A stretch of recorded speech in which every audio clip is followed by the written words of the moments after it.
for whatever fucking reason, it wouldn't like go where I wanted it to go. Oh yeah. Excuse my language, by the way. I'll try not to swear again. Oh But dude, for don't some worry reason, it about it. wouldn't like. Yo, my jungler's playing Mordekaiser top on his stream. What's good? Oh, that's a little scary, but you know. Hell yeah, dude. So is this your first game casting? Yeah, yeah, yeah. Okay, okay. I think I'll be all right. I don't know. Just have fun with it, dude. I Right? mean, Exactly. this might I can probably count on my hands the number of games I've casted. So like, Oof. I'm not good. I'm This is not gonna be good. So don't rough, think that I am. man. Yeah, dude. Just have fun with Oof. it. That's all that. All That's all right. that we ask. All right. All right. Is it live? Because I don't Yes. see it. Refresh Let me it. see. Yeah, it's live. It's live for me. Okay, I'm loading the channel now. I'm getting. It does say that it is live. Looks like the quality is okay. I'm gonna unmute it real quick so I can hear us All right. talking. All right. Is my mic all right over the stream? Does it sound good? Can hear us All right. talking. All right. Is my mic all right over the All right, stream? on stream your mic is incredibly low. All right. Oh shit. Fuck. I am good. You are low. All right. I can. Here. Let me filter. I should probably take my noise gate down or my compressor down a little bit. Oof. What program are you using? OBS. Am I getting Can loud you now? just say something? Ooh. Ah. Is this better or worse? I'm getting my gain. I'm turning my gain down to 0 and seeing if that's better or worse. I don't know. I'm really kind of testing it as we go. Okay, it's still really low on stream. What if I do this? Is it louder or worse if I put gain on a positive end here? Hold on, let's see. All right, it should catch up here. It's getting better. There's a little bit of not like distortion. So if you could take it down like a tiny bit.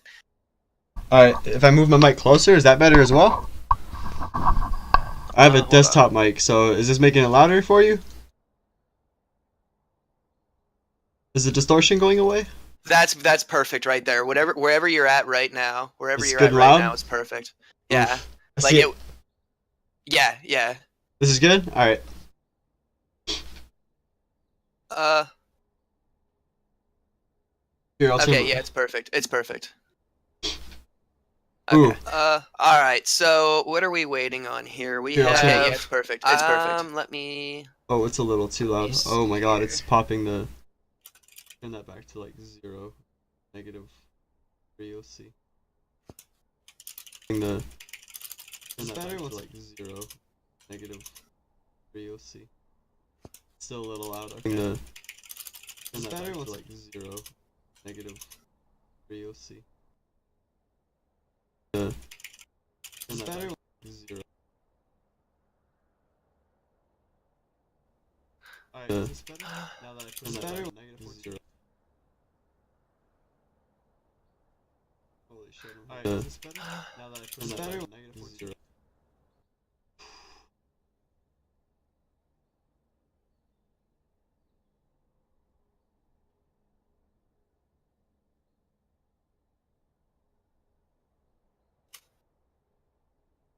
Oh, hey, is this loud? No, it sounds a little distorted. Alright, let's... Ooh, ooh, ooh. Alright, is this better? Is it getting distorted? Is it loud? Is it clear? Mic's good, mic's good. 1, 2, 1, 2, 1, The 2. stream sounds still pretty low. Alright, yeah, I messed with it a little bit.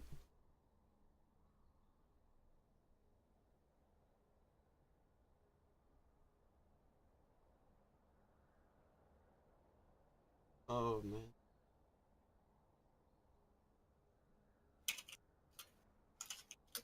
125% of normal. This sounds loud in my ears. Is it still a little too quiet? Hold on.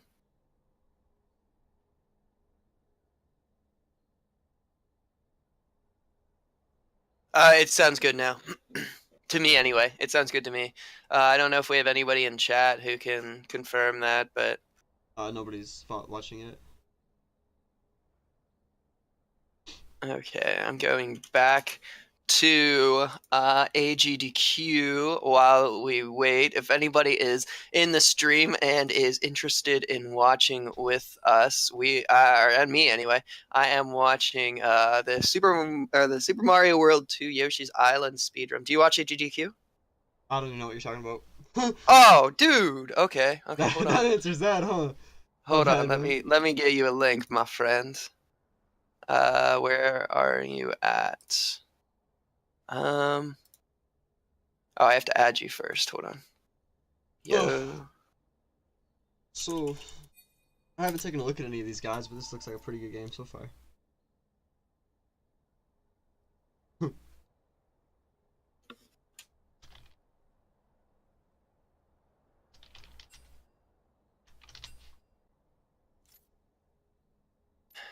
I added you real quick. Sorry, man. No, that's okay. We're still getting good bitrate. Yeah. Ooh, 7,000 bitrate. Now we're down to 300. Let me message you. Now we're down to 0. Uh-oh. Okay, we're... All right, this. Now that I'm sending this to you, your world will forever be changed, be it as you experience the world that is speedrunning. Oh, fuck speed. Oh, is this what this is? Oh, wait, you don't like speedrunning? No, wait, are dude. you kidding me? No, I think that's like the dumbest thing. It ruins the game. It doesn't look like any fun. Oh, I guess on Mario games. My goodness. On Mario games, Oh, no. But... Oh no, Callie, did you hear that? Did you hear that on stream, bro? He said that there is nothing fun about speedrunning. I don't know. I'm not gonna sit here and act like I'm not triggered. I'm sorry, man. Nah, that's okay. Everybody's entitled to their own wrong opinions. Oof. Oof.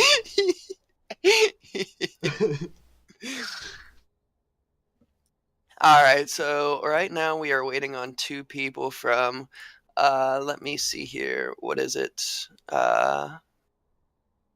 TLE? Let me sure here. Oh, you need to change the title of the. I don't have the logging information. I just have the stream key. Oh, Can I change it with the stream key? Someone needs to change the stream title. I think once Callie gets this message, he'll be able to change it.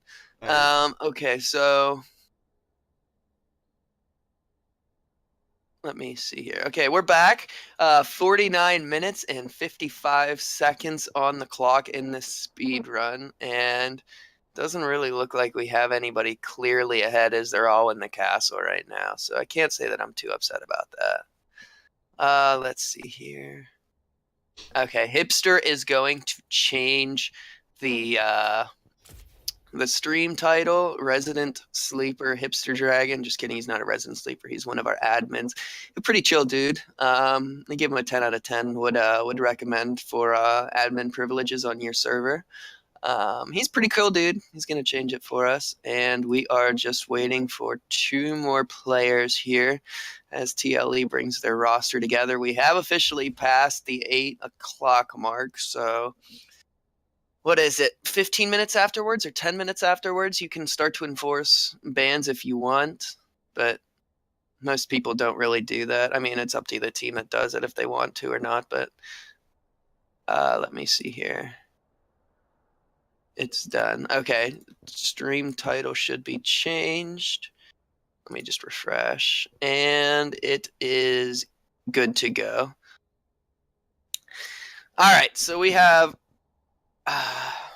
Bonobos versus Team Low Expectations. What do you expect to see from this? I haven't done any research on either teams, but I think it's gonna be a pretty good game going into it. I know a couple of these people from chat once in a while, but not much more than that. Okay. I am a.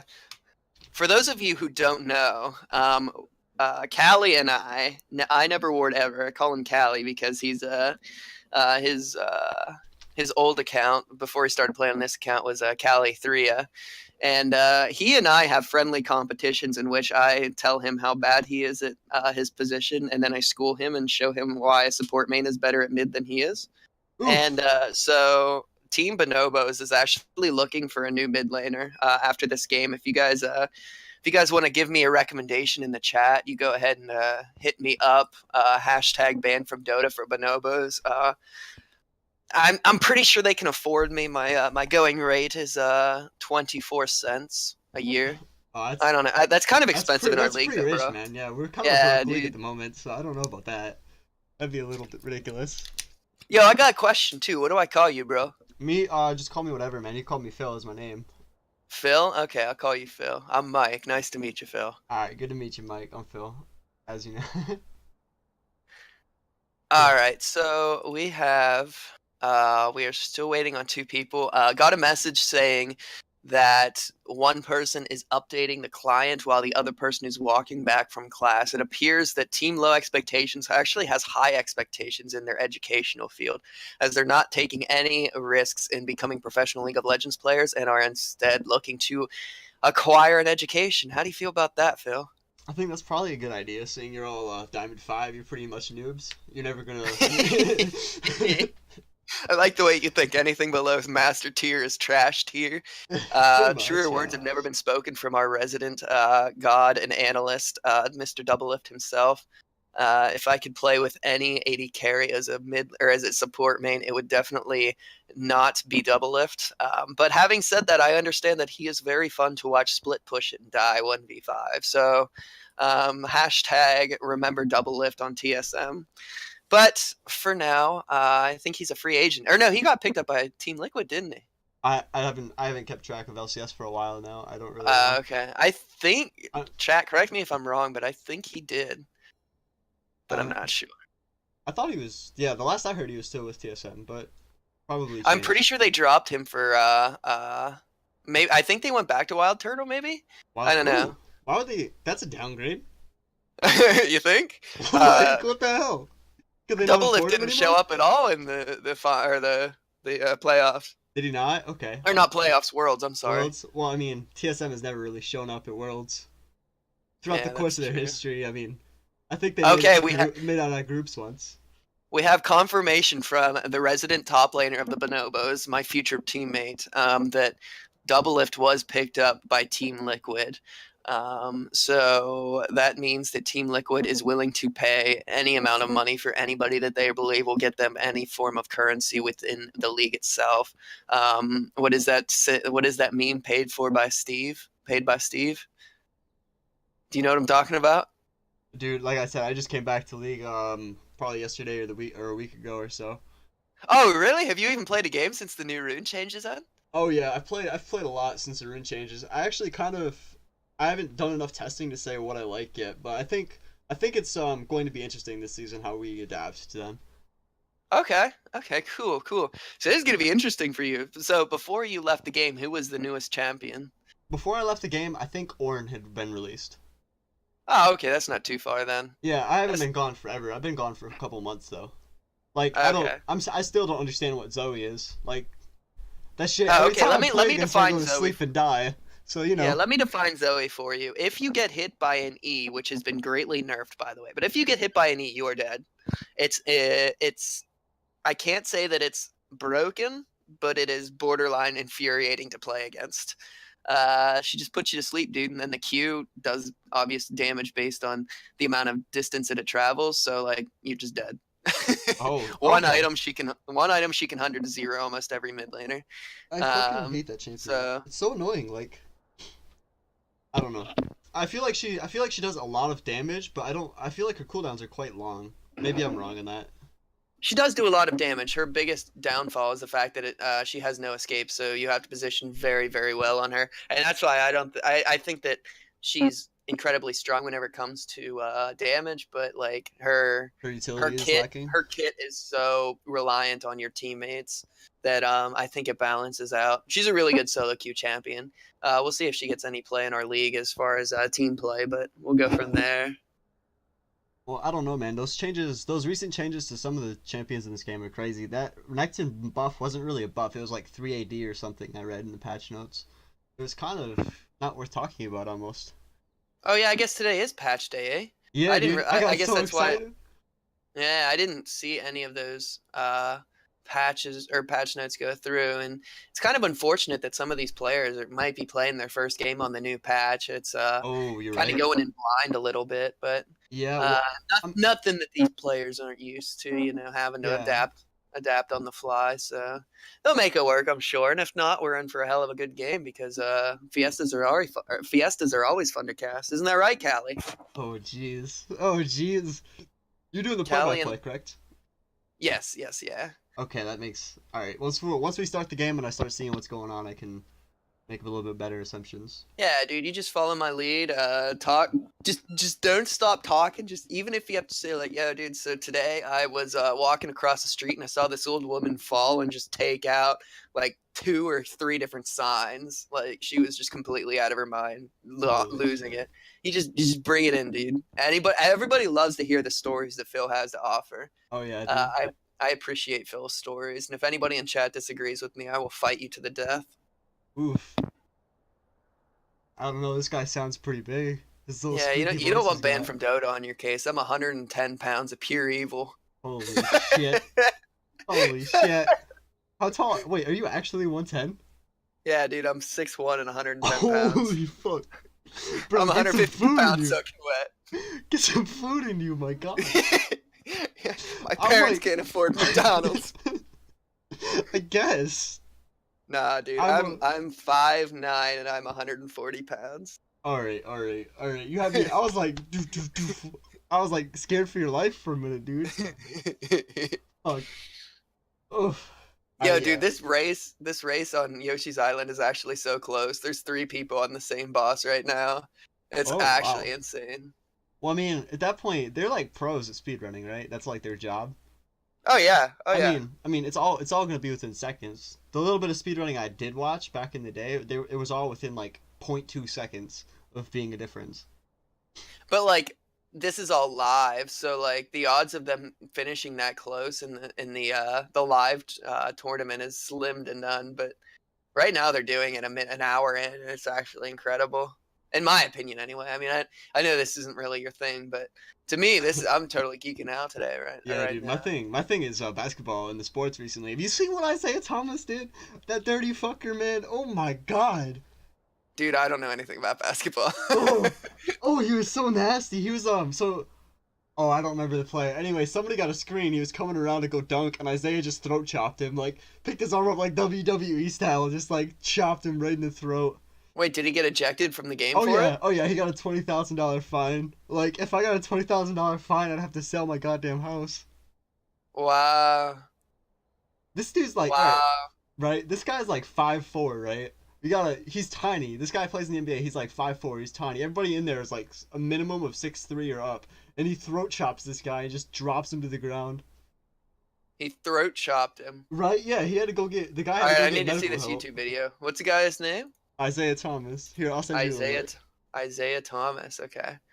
Isaiah Thomas throat punch. Oh, he got fined $20,000 for a flagrant at Andrew Wiggins. Goes crazy after getting hard fouled by Bill Cartwright? Nope. This is the flagrant on Andrew Wiggins. Here, I'll send you the link, brother. Okay.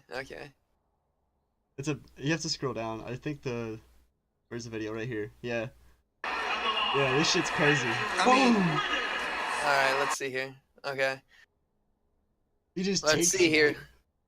It's fucking ridiculous, man. He just takes him out of the game. Wait, it's a video with him in the camo jacket at the beginning, right? No. Oh, scroll down a little bit. Scroll down a little bit further? Yeah, it should say the very top. Oh, okay. Yeah. Here, I'm actually gonna play it. Oh, wow! Yeah. Oh, wow! It was like WWE. It is the most blatant thing ever. Yeah, I'm actually gonna show this on the stream. If that's Leave okay. I don't care. As long as it's not copywritten, I don't care. Alright. Check this shit out, guys. I mean... Oh! Just like... I don't... Oof, he's done, man. Could you imagine? Oh, oh my god. Like... He just gets literally chopped down like a tree. Just straight to the ground. Ding ding, there's no one home in that house. You're pretty right. Oh my god, Wow. dude. It fucking looks like Mayweather and McGregor all over again. What'd you say it was fined? 20,000? Yeah, $20,000 for that flag grant. Yeah, to an NBA player, that's like a almost That's a year's nothing, salary, man. eh? Well, no. He makes 119 million. Oh, okay. I didn't realize basketball players were that popular. Basketball players have play 81 games and they play 81 games a season. They don't have an off season. They get paid all year round. They're some of the best athletes in the world. I would say hockey athletes are definitely the most best. If you've ever seen a fucking hockey game, man, holy shit. My best friend Gio is a huge hockey fan. Like Really? oh yeah, he's every time no, I shouldn't say every time, but since I think 2009, he's touched the Stanley Cup, or not touched it, but like been around it whenever they win it, and Pittsburgh wins it. We're from Pittsburgh, Pennsylvania, so he's really into it, and I mean he's taken me to games and stuff, but he's much more into it than I am. But the Hey, Donut, your mic's peaking. what's that? It's peaking. It's like making a weird like. Woo, I can't explain it. It's like distorting, almost. Is it any better? Yeah, you just fixed it. Okay. All right. But yeah, he's a huge Pittsburgh Penguins fan. So shout outs to the Penguins and shout outs to level 98 Geo dude. Holy shit. Not what? His league account's level 98. No. His it's his name, level 98 Geo dude. Feels good, man. Yeah, he's not the best mod, but he's the mod that we love and we need in this league right now.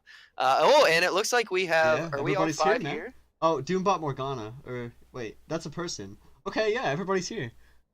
Doom Morgana bot. I'm actually incredibly excited for that. Wait, how come Callie 3 is a moderator in this chat and I am not?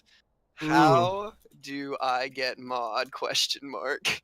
Somebody viewing this stream right now needs to give me mod privileges so I can ban the children. And by ban the children, I mean bring them in droves. Feed the children, my friends. Feed the children. So anyway, hopefully we're gonna be getting on this game on the red soon. Yeah, dude, this is gonna be a good game. Everybody's plat 2. I think everybody's around the plat 2 level. Or plat 3, I would say the average is, because we have that gold 5. Well, Anyways. I wanna point out the blaring weakness in the room that is the platinum 5. I never ward ever. He's probably platinum 5 because he never wards. So Oh, you know, if you Oh, okay. I got oh you. somebody in chat just said oh okay, that dude is not on their team. Who is not on their team? Oh, he's not? Doombot's not on their team? Or Doom Morgana bot? Yeah, okay. Well, I didn't make the game, so I can't kick him. Looks like we have a slight Slight problem, yeah. a slight problem, and by slight problem I mean I'm pretty sure they can add Doom bots right now because that's a goal 2. That's a goal 2 with 27 ranked wins. That's a real guy. That's no, dude, that's a new patch. You can add No. bots and they have ranks. Seriously? Nah, No. No, you had me going for a minute. I was like, what? No way. dude. I'll be like, one way to challenger. We'll just put all challenger bots against me and see how we go. They play that good. Well, so who's Somebody. going to do the deed? Who's gonna purge him? Yeah. That's only one person can do it, right? The owner of the lobby? Yeah, he's the only one that can kick him. Everybody else is just. Okay, Oh, well, I never ward ever has to kick him, so you know, never gonna happen. Oh, go ahead. Doomorg has to be added to your team. Oh, is stuff going on in Twitch chat at the We moment? have to wait for that. Oh, okay. Oh, he's okay. So he must be a sub for filling in for somebody because somebody couldn't patch in time or somebody couldn't get home in time. Is for the game. it an e-sub? Question mark.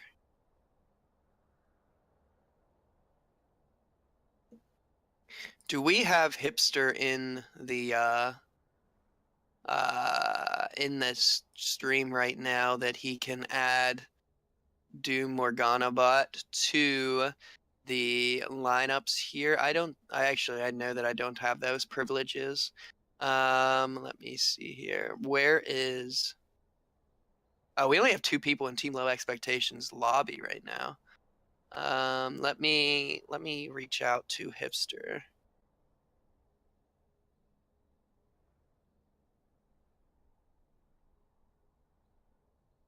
We have 3 people in the lobby now. Chris joined as well. So, oh, Thomas, everybody's there except one. They're just getting in now. Alright, so I think this game is going to be good. It's going to be a pretty decent game, guys, once we get started here. If we ever get started here. I don't know yet. I can't tell you. I should have did a little bit of research and prepared myself a little bit better for this game, but Oh, dude, you just gotta fly by the seat of your pants, man. You don't do any research for me. That's how I live life, man. Just wing it. You know what? Oh, okay. We have somebody already on the privileges. We're only taking 1 ban no matter how long it takes from here. So they lose all their bans except 1 now?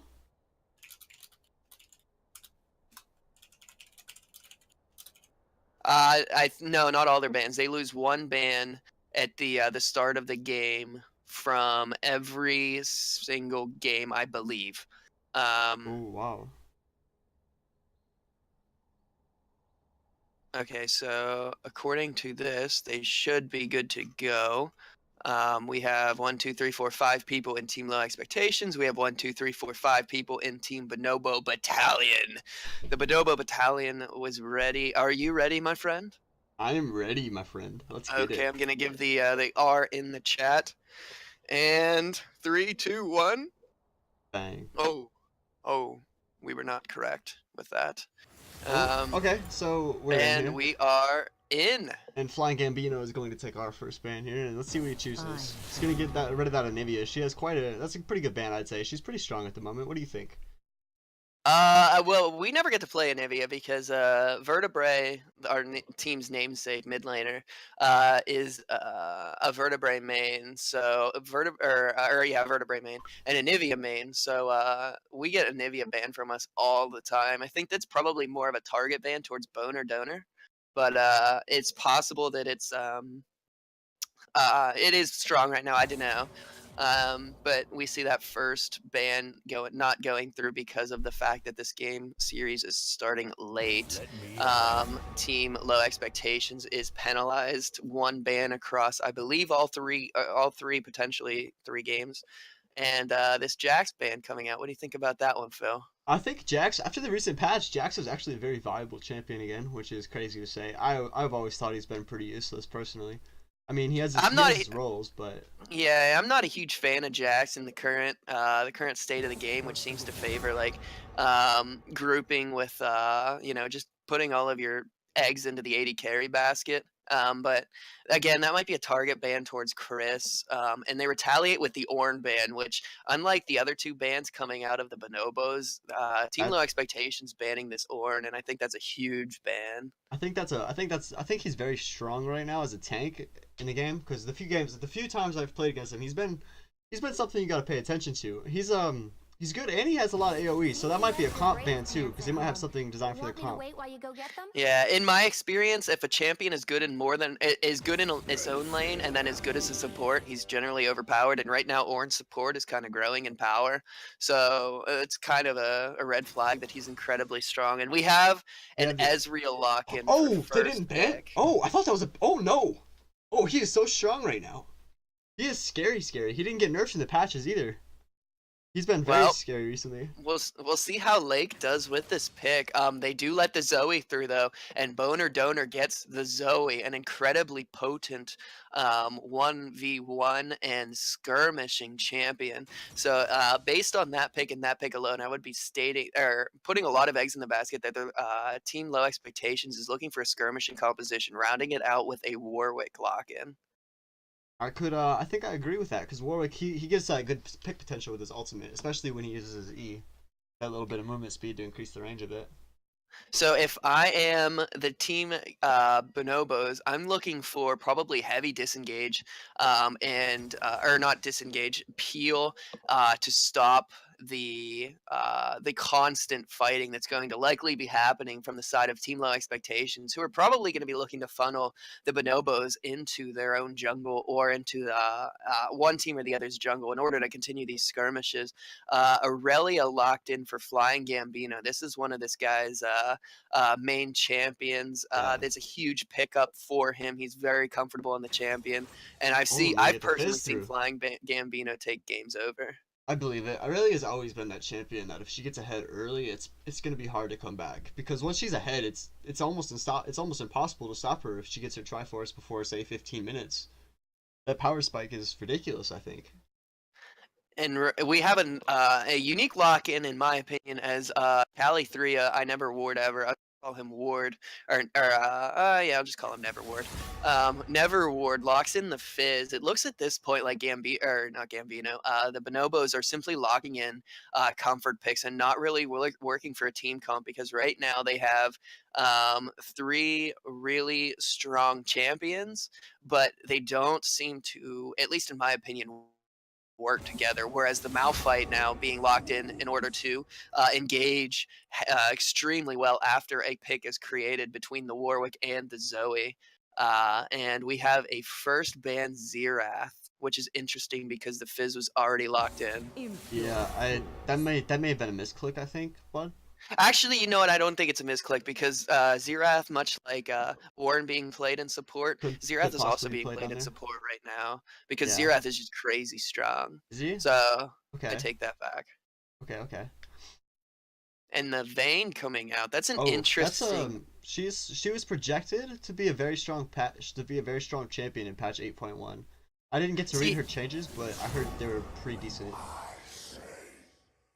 With the composition that Team Low Expectations is choosing right now, I'm expecting something like an Ashe or a Varus or even like a Zaya to come out for the AD carry to help cement that skirmishing composition, to help cement that pick composition here. Okay, the Morgana for Doom Morgana bot, likely not a one trick, but a huge fan of that Morgana since it is her namesake.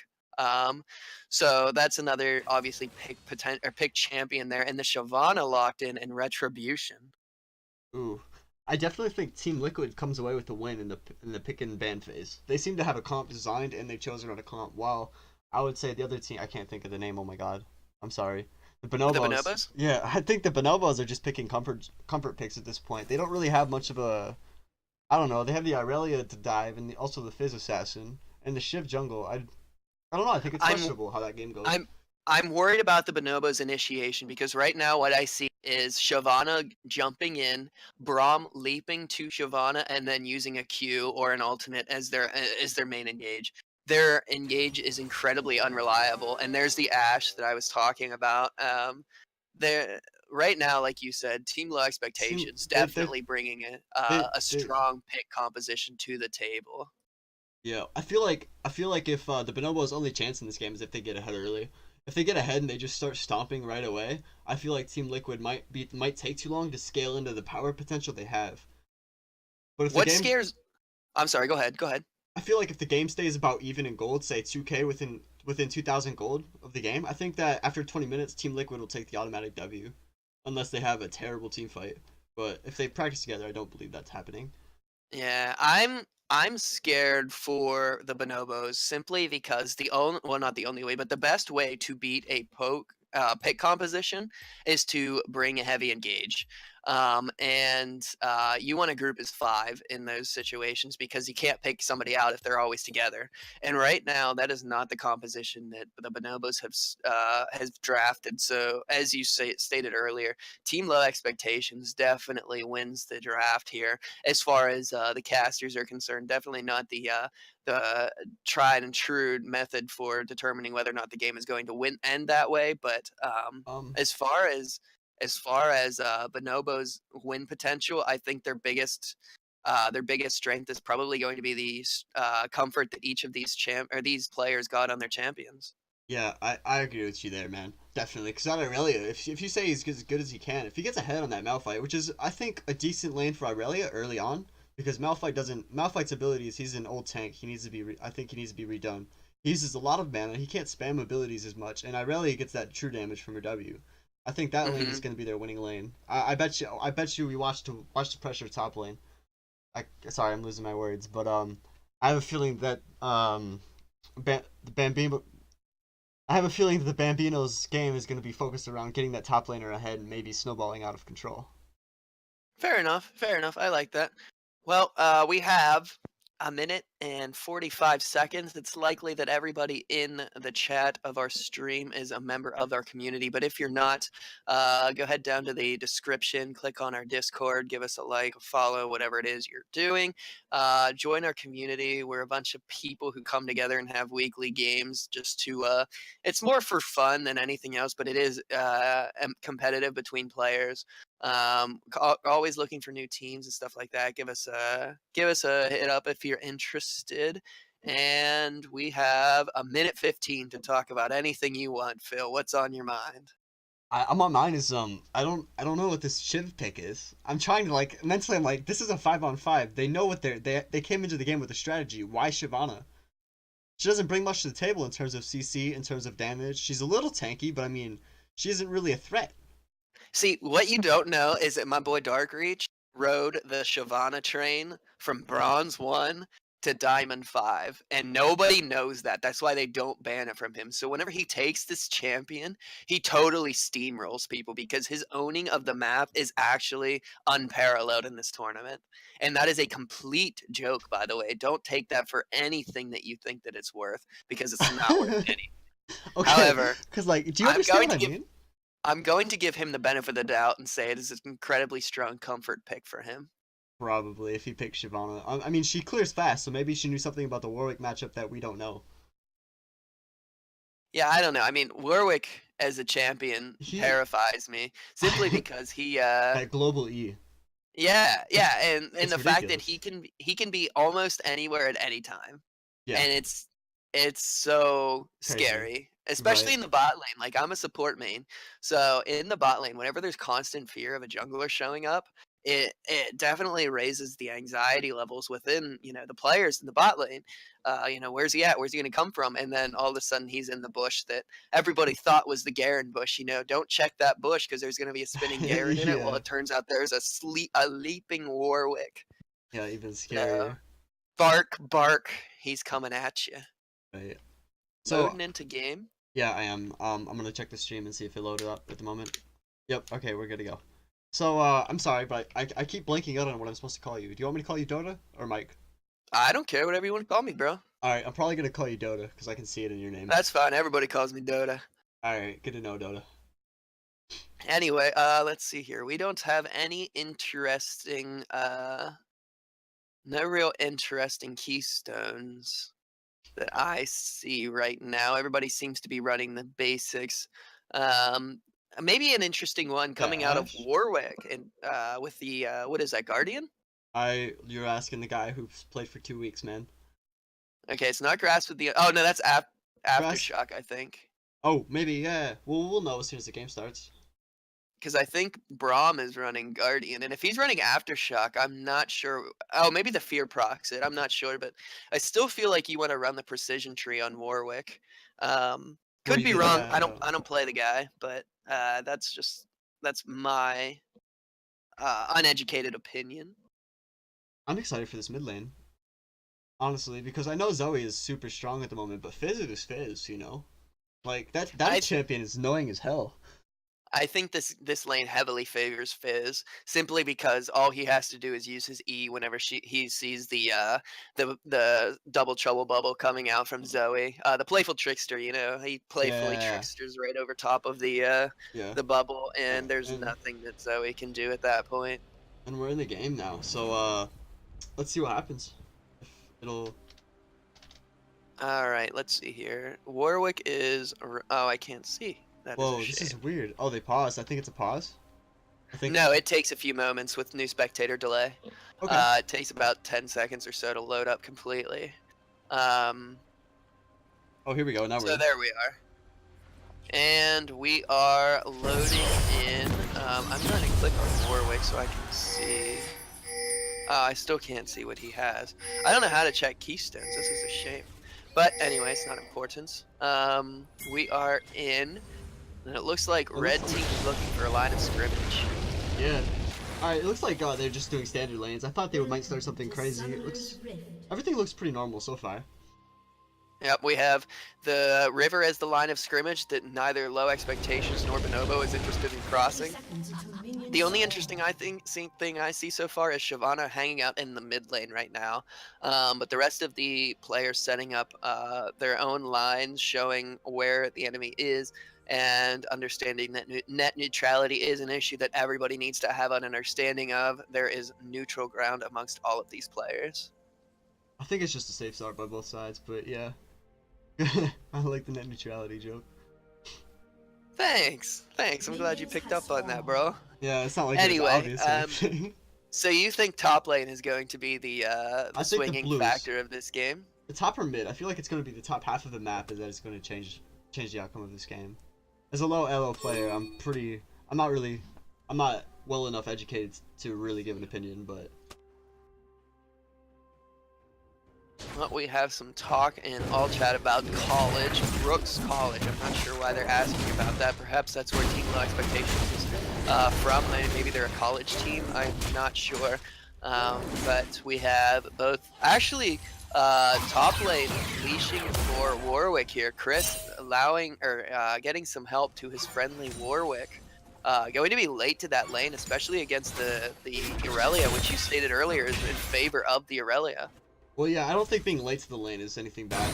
Because if that Irelia pushes a minion or two and gets the wave to push towards him into the tower, he gets that safety net of not having a gank push. You are correct with that. So Warwick goes the immediate red to blue buff, while Shyvana is going red wolves then blue. We got a little bit of a trade top lane. Poking each other out a little bit. Interesting passing coming out of both jugglers here. Yeah, I don't know what their plan was, because Warwick went camp to camp like he was going to do something bot, but then their bot lane pushed really hard as well.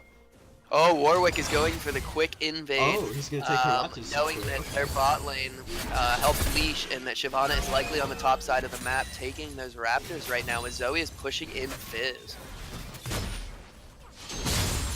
Unfortunate for Shyvana, she's now taking the Scuttle Crab, does get the kill there, and Irelia has successfully shoved this tower into Malphite, who's not likely going to be getting many of the CS, as he has a terrible time trying to farm under tower. Both junglers are now successfully trading each other's Raptors, and Warwick is looking to the bot lane.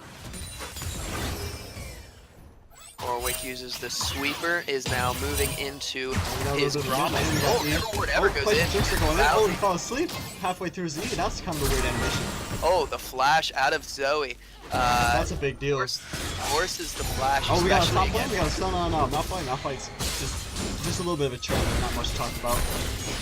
Oh man, it's going everywhere right now.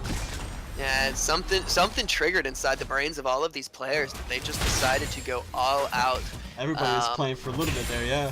They're all for Nobody today. wants to give an inch because the momentum is going to be the determining factor of this series based on what I'm seeing right now, as both jugglers are now heading towards the bot lane. Oh, Morgana bot trying to make plays for the friendly bot lane as Thomas is about one hit away. There is the stun, times it well. The exhaust on Ezreal. Warwick's ultimate, he's got the fear on Ezreal.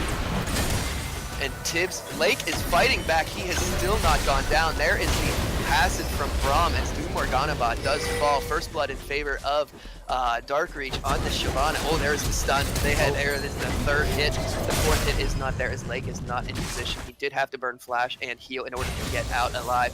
But first blood is in favor of Team Bonobos. Yeah. Oh, actually, this Malphite is pushing this Irelia out of lane. I feel like if Irelia is doing exactly what she needs to do, which is back and then teleport to a minion, not let this wave crash into tower, as Dark Reach is now looking to take this early dragon. It is a Fire Drake, so it is going to be extremely beneficial for his team, as Flying Gambino is dropped to about 80 health in the top lane, and there is the flash from Chris. Oh, it might have been baited as there's the flash. The tower is going to hit another hit, and where is the Q from Irelia? We're going back to the bot lane, as now Zoe is caught out, and there is never ward ever. He does get the kill onto Zoe, as now Lake is looking to fight back on Tibbs. Morgana Bot is trying her best to kill Darkreach, who now gets out, and there is the Ignite coming down on Morgana Bot, who drops. It is a 2-0 in favor of the Bamboozle, or excuse me, not Bamboozle, the Bonobos. And Dragon is taken by Darkreach, getting them passive stacks early. Yeah, that's going to become an effect the longer the game goes because of the percentage buff on that. But yeah, taking that early, especially this early, is bound for good things. Important to note that top lane did not net a kill for either team. Aurelia has bagged, has amassed a 12 CS lead, but this wave is going to crash into Chris's tower. Will Aurelia try and make a play here? She does have the Sheen, might have the damage necessary to kill the top lane Malphite here. Warwick is on the top side of the map though, Phil. Should be careful. Oh, there it is. There it is. Oh, that's it. Hits level 6 and destroys goes in. Malphite. It's a 3-hit combo and it's over. Unfortunate for Team Low Expectations. I'm not sure if their expectations were high in the game, but right now it is a 4-0 lead in favor of the Bonobos, as they are now pushing this top lane tower down to about a third of its HP, as Chris is forced to teleport. I feel like that's this is what the Bonobos have to do to win this game, is to get ahead early. I feel like they're doing exactly what they need to do to win this game. Yes, yes. Understanding that the comfort picks are what they're valuing here, not the team composition, but their comfort picks. Each player here playing champions that they know how to play, playing champions that they are strong in, and right now it's showing. Bot lane, Ezreal versus Ash. Ezreal has amassed a 20 CS lead, as now they have Morgana Bot forced to use that Black Shield on herself, as Lake is taking free poke here. Uses the Arcane Shift in, and now Thomas is regretting the decision to walk forward, as Shyvana is showing Morgana Bot there's the third stack, and there is the stopwatch as the stacks wear off. Darkreach cannot proc that as Thomas drops and is stunned, but Tibbs is there. There is the fear, the root as well. Darkreach is dropping to about 200 health as we now move to the mid lane, and there's the playful trick from Never Ward Ever, reading that ultimate perfectly as Gambino and Chris in the top lane. Gambino looks like he is going to fall as Chris. There is action everywhere. Darkreach claims the life of Tibbs with that fiery breath, and wow. Lake with the true shot barrage cleans up Thomas off the back end of that kill. Morgana Bot forced to back as the bot lane of the Bonobos is able to push this wave into tower. That is going to be about 15 CS that Ash loses simply because she is dead. Now that's what I call suppression. The overall trade for that was 1v3. The top laner won the trade, blue side obviously won this trade by a lot, but it is important to note that the Malphite did kill the Aurelia top lane.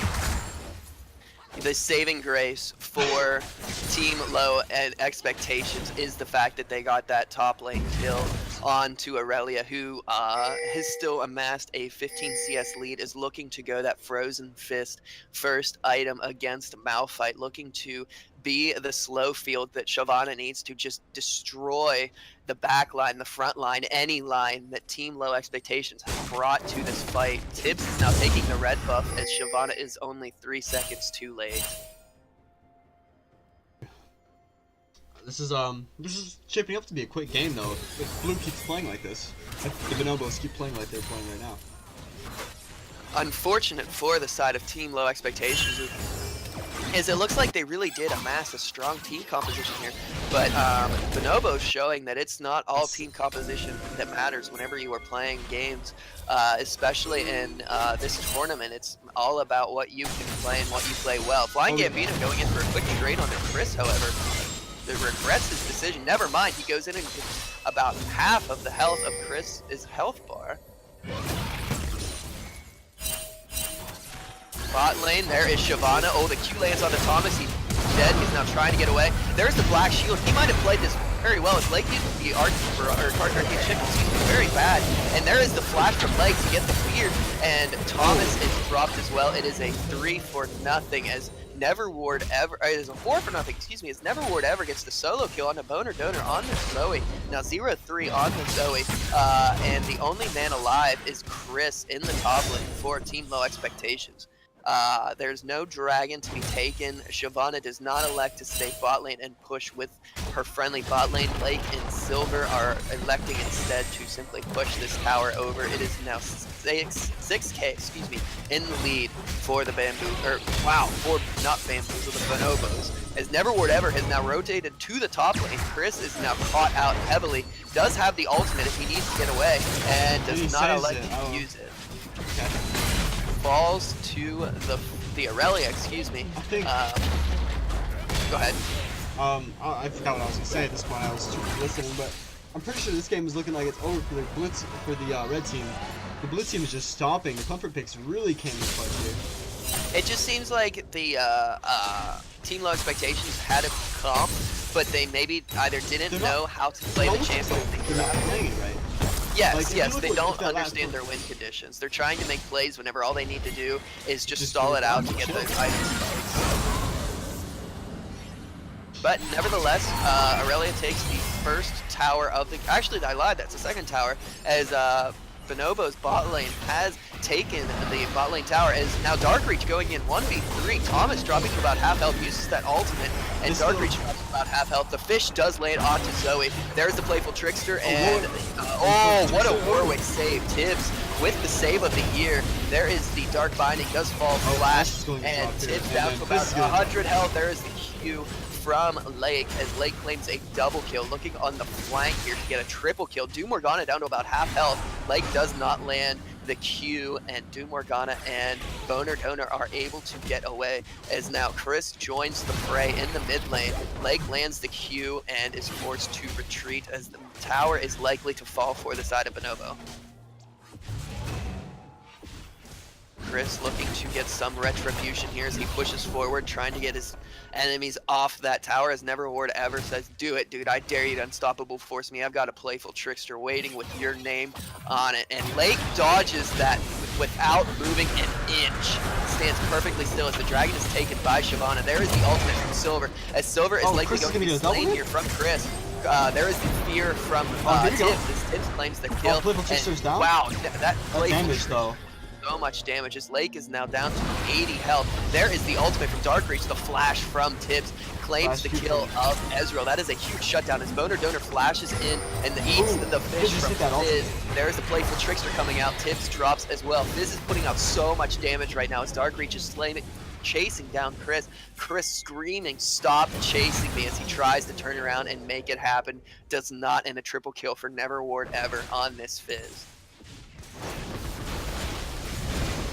The mid lane push is compounded by the fact that Rift Herald is summoned in the top lane, as both Darkreach and Neverward Ever are committed to taking the tower. The Herald is going to help Gambino take the top tower, and as far as a map presence is concerned, the Bonobos have had amazing map presence over top of their rivals this game. This game is just if Red Team can stall it out, they can still come back, but I don't see it happening. I feel like this game is going to be over before 20 minutes. This is going to be a quick one.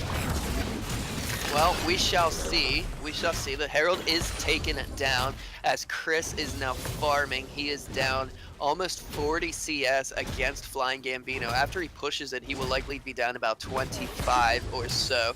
Mid lane, Zoe still does have a CS lead, which is kind of to be expected considering Fizz is a melee. Excuse me, a melee farmer. However, he has 7 kills to Zoe's 0, which has amassed him 2,600 gold over top of his lane opponent. The same is true in the bot lane, as Ezreal has 3,000 gold over Ashe. This is complete annihilation from the likes of Lake and Neverward Ever, as they are incredibly comfortable on these two picks. The Fizz, the ultimate does land onto Thomas. Level 7 is Neverward Ever is level 10. Doesn't even need to use the playful trickster, can save it to get away. Uses it to dodge that glacial shard, or the seismic shard, excuse me, and Tibbs is forced to use the ultimate to get away. There is Silver blocking as much damage as he can for the friendly AD carry, as Dark Reach is now in the mid lane looking to start another fight. This is a 4v5 as Thomas has been deleted, and now Silver and Lake looking to flank. There is the ultimate coming out of Braum, and they're just looking to completely put the boot onto the throats of Team Low Expectations, as Neverward Ever maybe have fought a little bit more than he can chew. There is the stun coming out of Silver, excuse me, as he is now drowsy, and one more hit will do it, and Chris so close. There is the kill from Boner Donor as the Q comes out, and Silver is trying to get away, and there is the Q from Boner, the quadra kill for Zoe. If there is anything you need to fear on this team, it is a Boner Donor getting kills, as Thomas is now trying to fight back Gambino. Gambino flashes in and fails. Boner Donor now gets the Q and the pentakill for Boner Donor. The pentakill comes out for Zoe. We had talked about how strong this pit could be if the skirmish is fought over and over. Boner Donor bringing the pentakill to the Phoenix League. Yeah, that was an incredible play by Red. They all played that fight quite well. What do you think? I think that if I am the side of the I want to keep calling him Bamboozle, and I am so sorry to both the members of the Bonobos and Bamboozle that I keep mixing that up, but to the members of Bonobos, I'm dumping everything I can on the Boner Donor. That pentakill got her, let me see here. She went from being 2,600 gold down to now being 1,400 gold down. A huge swing for the Low Expectations mid laner, as they are now pushing again on this mid lane. Dark Reach leading the charge as Silver is there as well, and there is a Q coming out of Zoe, not dealing much damage, but the drowsy does land onto Shyvana as drops to half health from Zoe whenever that Q would have been doing no damage just moments before. That pentakill coming up huge as the Low Expectation mid laner does not land the bubble onto Lake. That would have been crucial pick for the side of Low Expectations. Both sides right now trading blows as the arrow does come out, does not land onto Lake, excuse me. I thought it did. I got baited. Lake drops to quarter health from the Q of Zoe. There's the root from onto Silver, and Silver is forced to leap to his friendly AD carry as there is now a huge push in the mid lane. Boner drops Dark Reach to half health again as Dark Reach is just now spawned and is pushing the tower. There is the ultimate coming out of Silver, but there is no meaningful follow-up for it. Boner Donor now just throwing Qs like he is going out of style. There is the fish onto Tibbs. The shield does block the knock-up. The flash comes out, and whenever Dark Reach claims the kill, is now there is chaos fighting all over the place. Thomas is trying his best to put out meaningful damage. The exhaust comes out onto Dark Reach. It's Neverward Ever. There is the playful picture. The flash out of Thomas is forced as Aurelia is split pushing and getting kills, or excuse me, towers in the bot lane. Silver down to about 100 health, but is standing valiantly as Neverward Ever goes in, claims the life of Doombot Morgana. And unfortunate for the side of Team Low Expectations, they couldn't have expected much more than what could have happened there, as it is now a 4-man push in the mid lane. Thomas, the only man left to defend the Alamo. This tower is likely not long for the world. As Dragon is spawning in 5 seconds, they are likely going to get this inhibitor unless Malphite has something to say about it here. He is 2 stacks of the passive on Braum. Flying Gambino could fall in and blow him up. There is Neverward Ever taking matters into his own hands, says, I can do this by myself. Goes in, using the playful trickster. There is no trigger to be pulled from the side of Team Low Expectations, as Shyvana has now retreated to the Water Drake and is looking to take it for the friendly Bamboozle. Not Bamboozle. Dang it! Dang it, Bobby! Bonobos. Thank you, Bobby. Thank you, Bobby.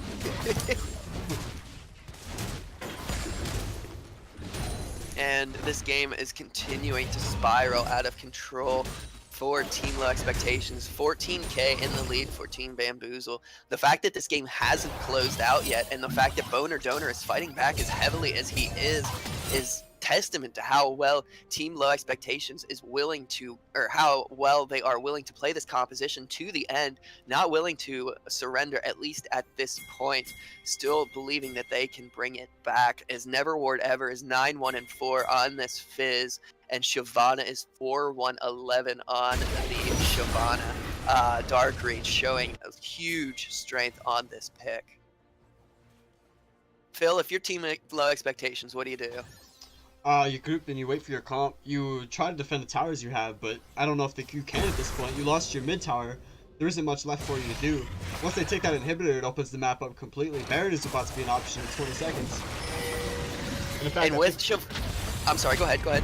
No, go ahead. Oh, we have the suppression coming in from Silver as there is all hell breaking with backlocks. Now the ultimate from Chris dissuades the attempts from Tibbs as they are now trying their hardest to defend their friendly jungler. He's leading them away from his team as Gambino has claimed the life of Thomas, and now Chris is caught out by Gambino.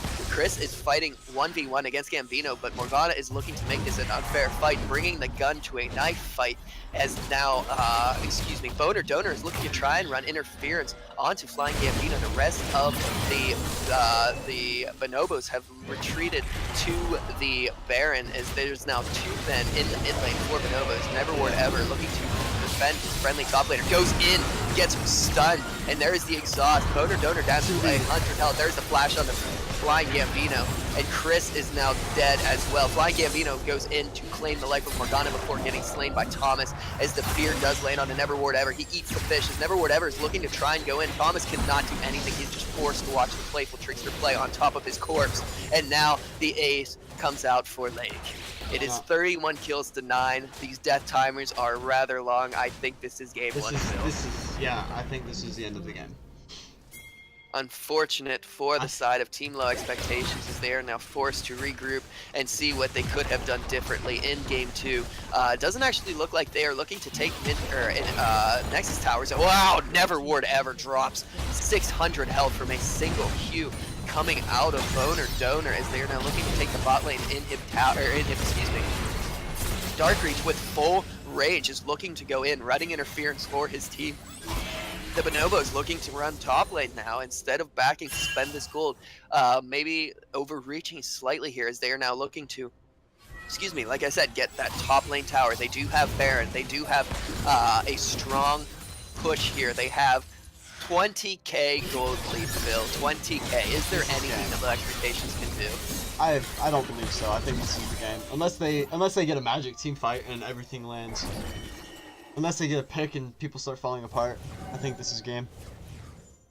Well, we shall see. We shall see as the boot is likely to be slain on top of the throat of Team Low Expectations. However, we have seen different things happen as the bubble does land on the Boner Donor. There is the Q, but it is blocked by the Secret Service Krug. Give that man a raise. Taking the bullet for Silver as now Gambino goes in. Blows off Boner Donor. And now Morgana bot is not likely for the world as well. Thomas getting annihilated.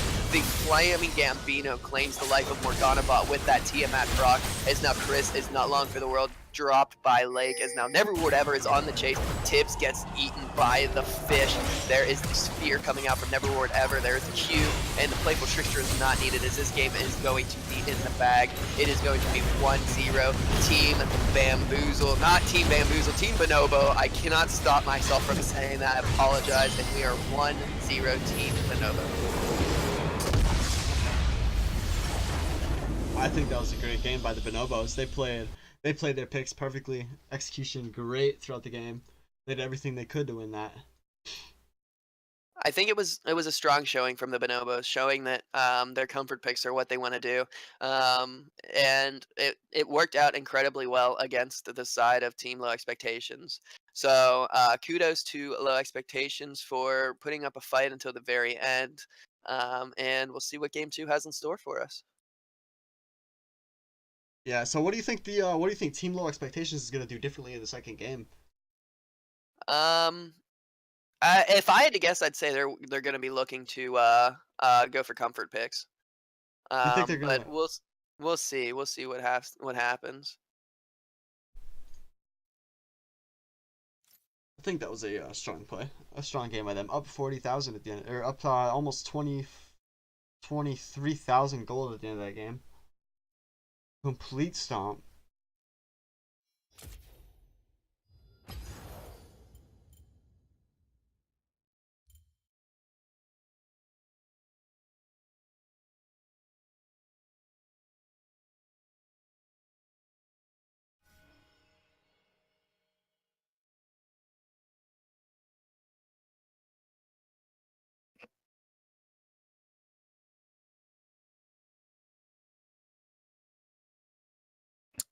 Well, Let me message and see if we are in game 2.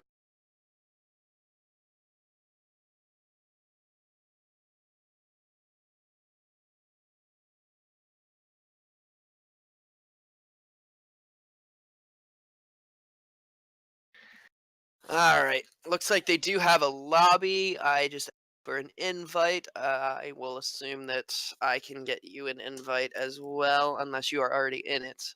I am not. I'm Okay, waiting I will from give an you. invite for you. I will give you an invite here. Wait, let me move to spectate, invite, and we are Gucci as we move into game 2 as Bonobos take on Team Low Expectations. Looks like the race for Yoshi's Island has concluded. The winner is Yamayu with a time of 1:44:37, beating out, wow, beating out Cole Thor the Barbarian Alright, and we're already by back in 9 the seconds. oh wow, that was close. 9 seconds. Anyway, we're in game 2 as Team Low Expectations does lose this ban as well for being late to the series. So what do you think this first ban will be? I think it's gonna be nothing. I think Team Low Expectation. Oh wait, they're gonna. Okay, well, I think Okay, Team Low maybe they don't. Expectations will take away the Irelia and maybe the Ezreal as well because he put in a lot of work.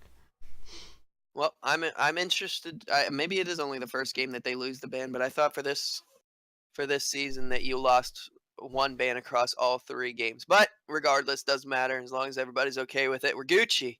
And the Aurelia ban from Flying Gambino, I think that is an incredibly heads-up ban because Flying Gambino is a strong Aurelia player in this tournament. The Fizz ban from Never Ward Ever as well. Never Ward Ever is a huge Fizz player and likes that pick, likes to be playful, likes to be a trickster. Yeah, I agree with you. I think both of those bans need to be needed to happen because if they get their comfort picks like that again, the game will end very quickly, as we just So seen. the question is, do you ban Ezreal here as well? Do you think it was worth it? Do you think you're blue side as well, so you could take it now? You could also not ban that and take it. Oh, they banned their own Zoe though. That's an interesting choice. That means they don't put first pick priority on it. I think they should have banned the Shyvana. You think Like he's gonna if I'm looking at somebody who legitimately carried that game, it was Shyvana. Not that anybody else did poorly, but Shyvana's map presence over top of the presence that Tibbs was able to provide that game was almost incomparable. It seemed like Dark Reach was simply just running laps around the map, and I think that was largely due to the fact that he was playing Shyvana. The Nautilus locked in though. Do you think that's a top lane Shyvana or a top lane Nautilus or a support Nautilus? I don't know yet. I could go either way. I'd like the flex pick first pick because then that leaves Team Liquid in a state of questioning if that top or support as well. And we have the Retribution Poppy pick, believing that it is probably going to be Nautilus top lane. As Poppy is locked in. Maybe that's actually a jungle Poppy. I'm not sure, but I haven't seen much Poppy since she was really strong around the Like time season that 4. what was that game mode in with all the Star Guardians or One for All? no The Thresh game, the Thresh game. No. You got one of the 10 Star Guardians, and you had to fight the Void monsters. What was that called? That sounds fun, man. I fucking missed it.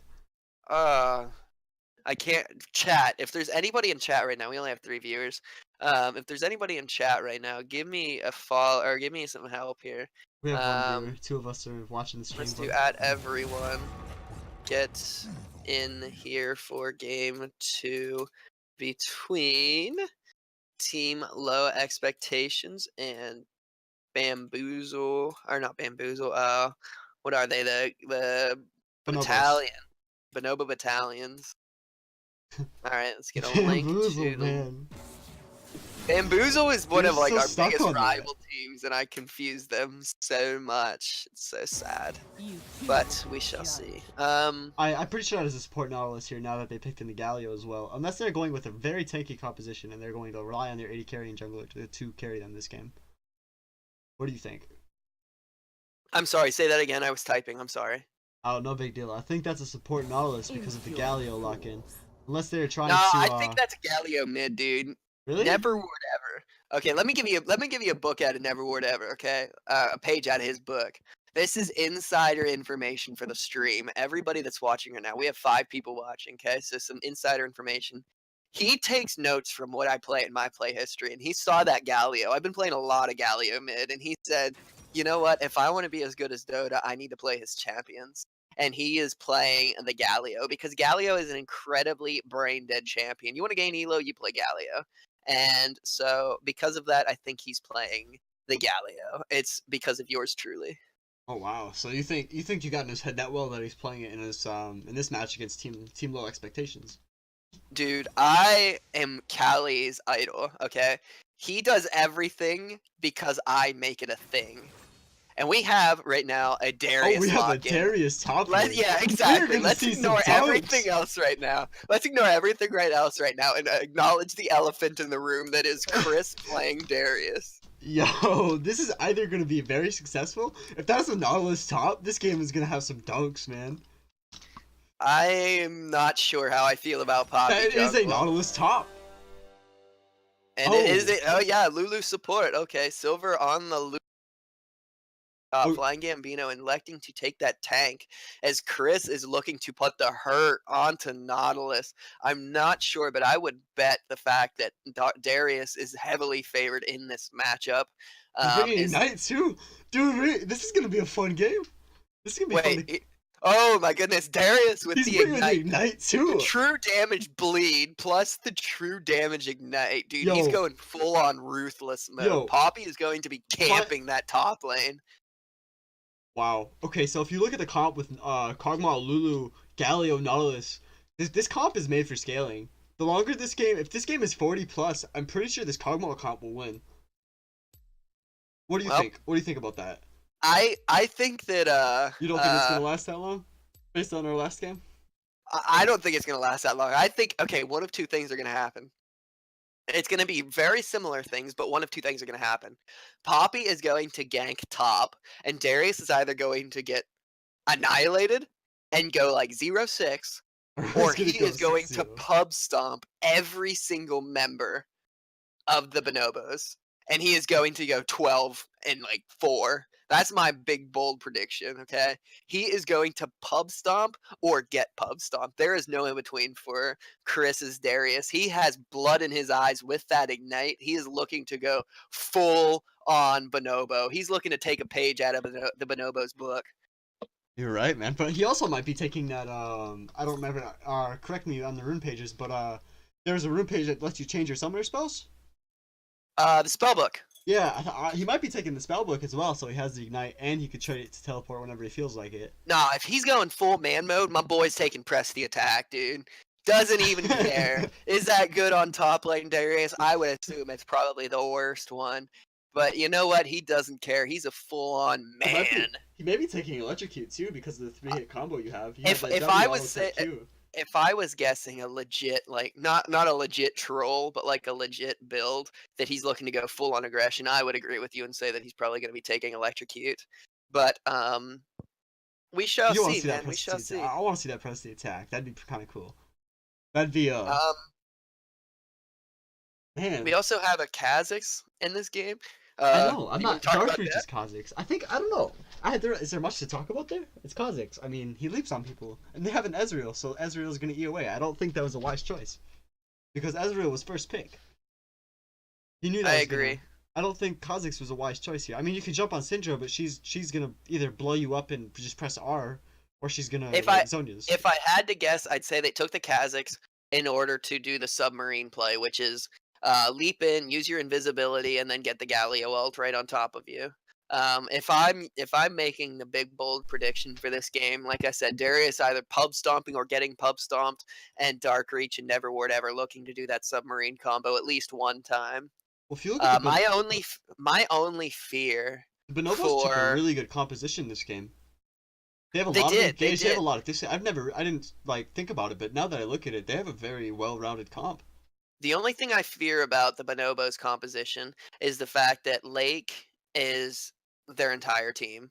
With the exception of maybe Kha'Zix coming into his own, Lake is going to be almost all of their damage. And with Syndra having that ultimate, the outplay button, you know, the Well, unleash Lulu power, has that too. what's that? Lulu can just press R and E, and then they have the Galio ult for the 30% reduction on damage. I don't know if that would ever be used in that way, but maybe. Well, yeah, you have to imagine that, like, at this caliber of play, I'm not taking anything away from anybody, but, like, at this caliber of play, there's going to be some confusion whenever, you know, you see Syndra and the ults coming in. Right.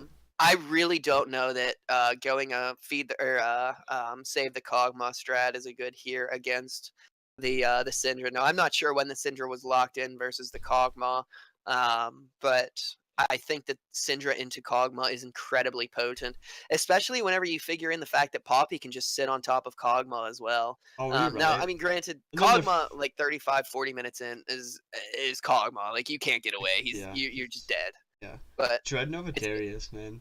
Yo, he did bring Spellbook. wait, he did? Yeah, he juked us. He juked us real hard. Takes Spellbook. Okay, looking for that teleport early. Oh, I'm sorry to all the viewers who can't see right now because I'm a Bonobo and didn't switch my OBS. Come on. Can we just take a moment to say how glorious that Syndra skin is? Is that the Victor? Oh, it's SKT. They did a really good job this round, I think. I do too.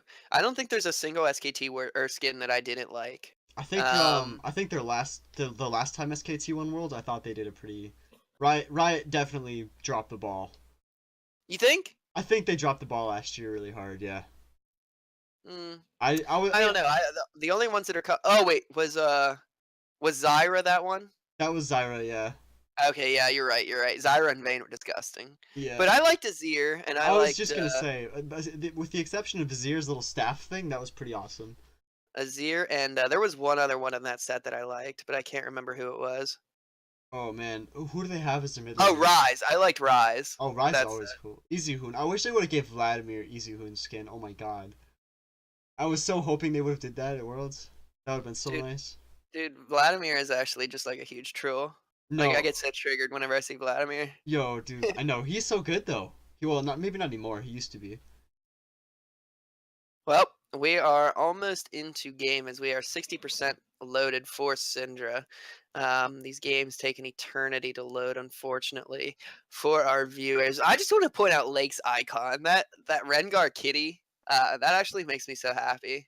That's I like pretty the awesome. cutesy wootsy Yeah, icons. that's pretty awesome. Hell yeah, dude! Winner of the icon battle definitely goes to Lake. And I don't know, so, Silver Assassin. I don't know where you get that icon at, but that's kind of cool looking too.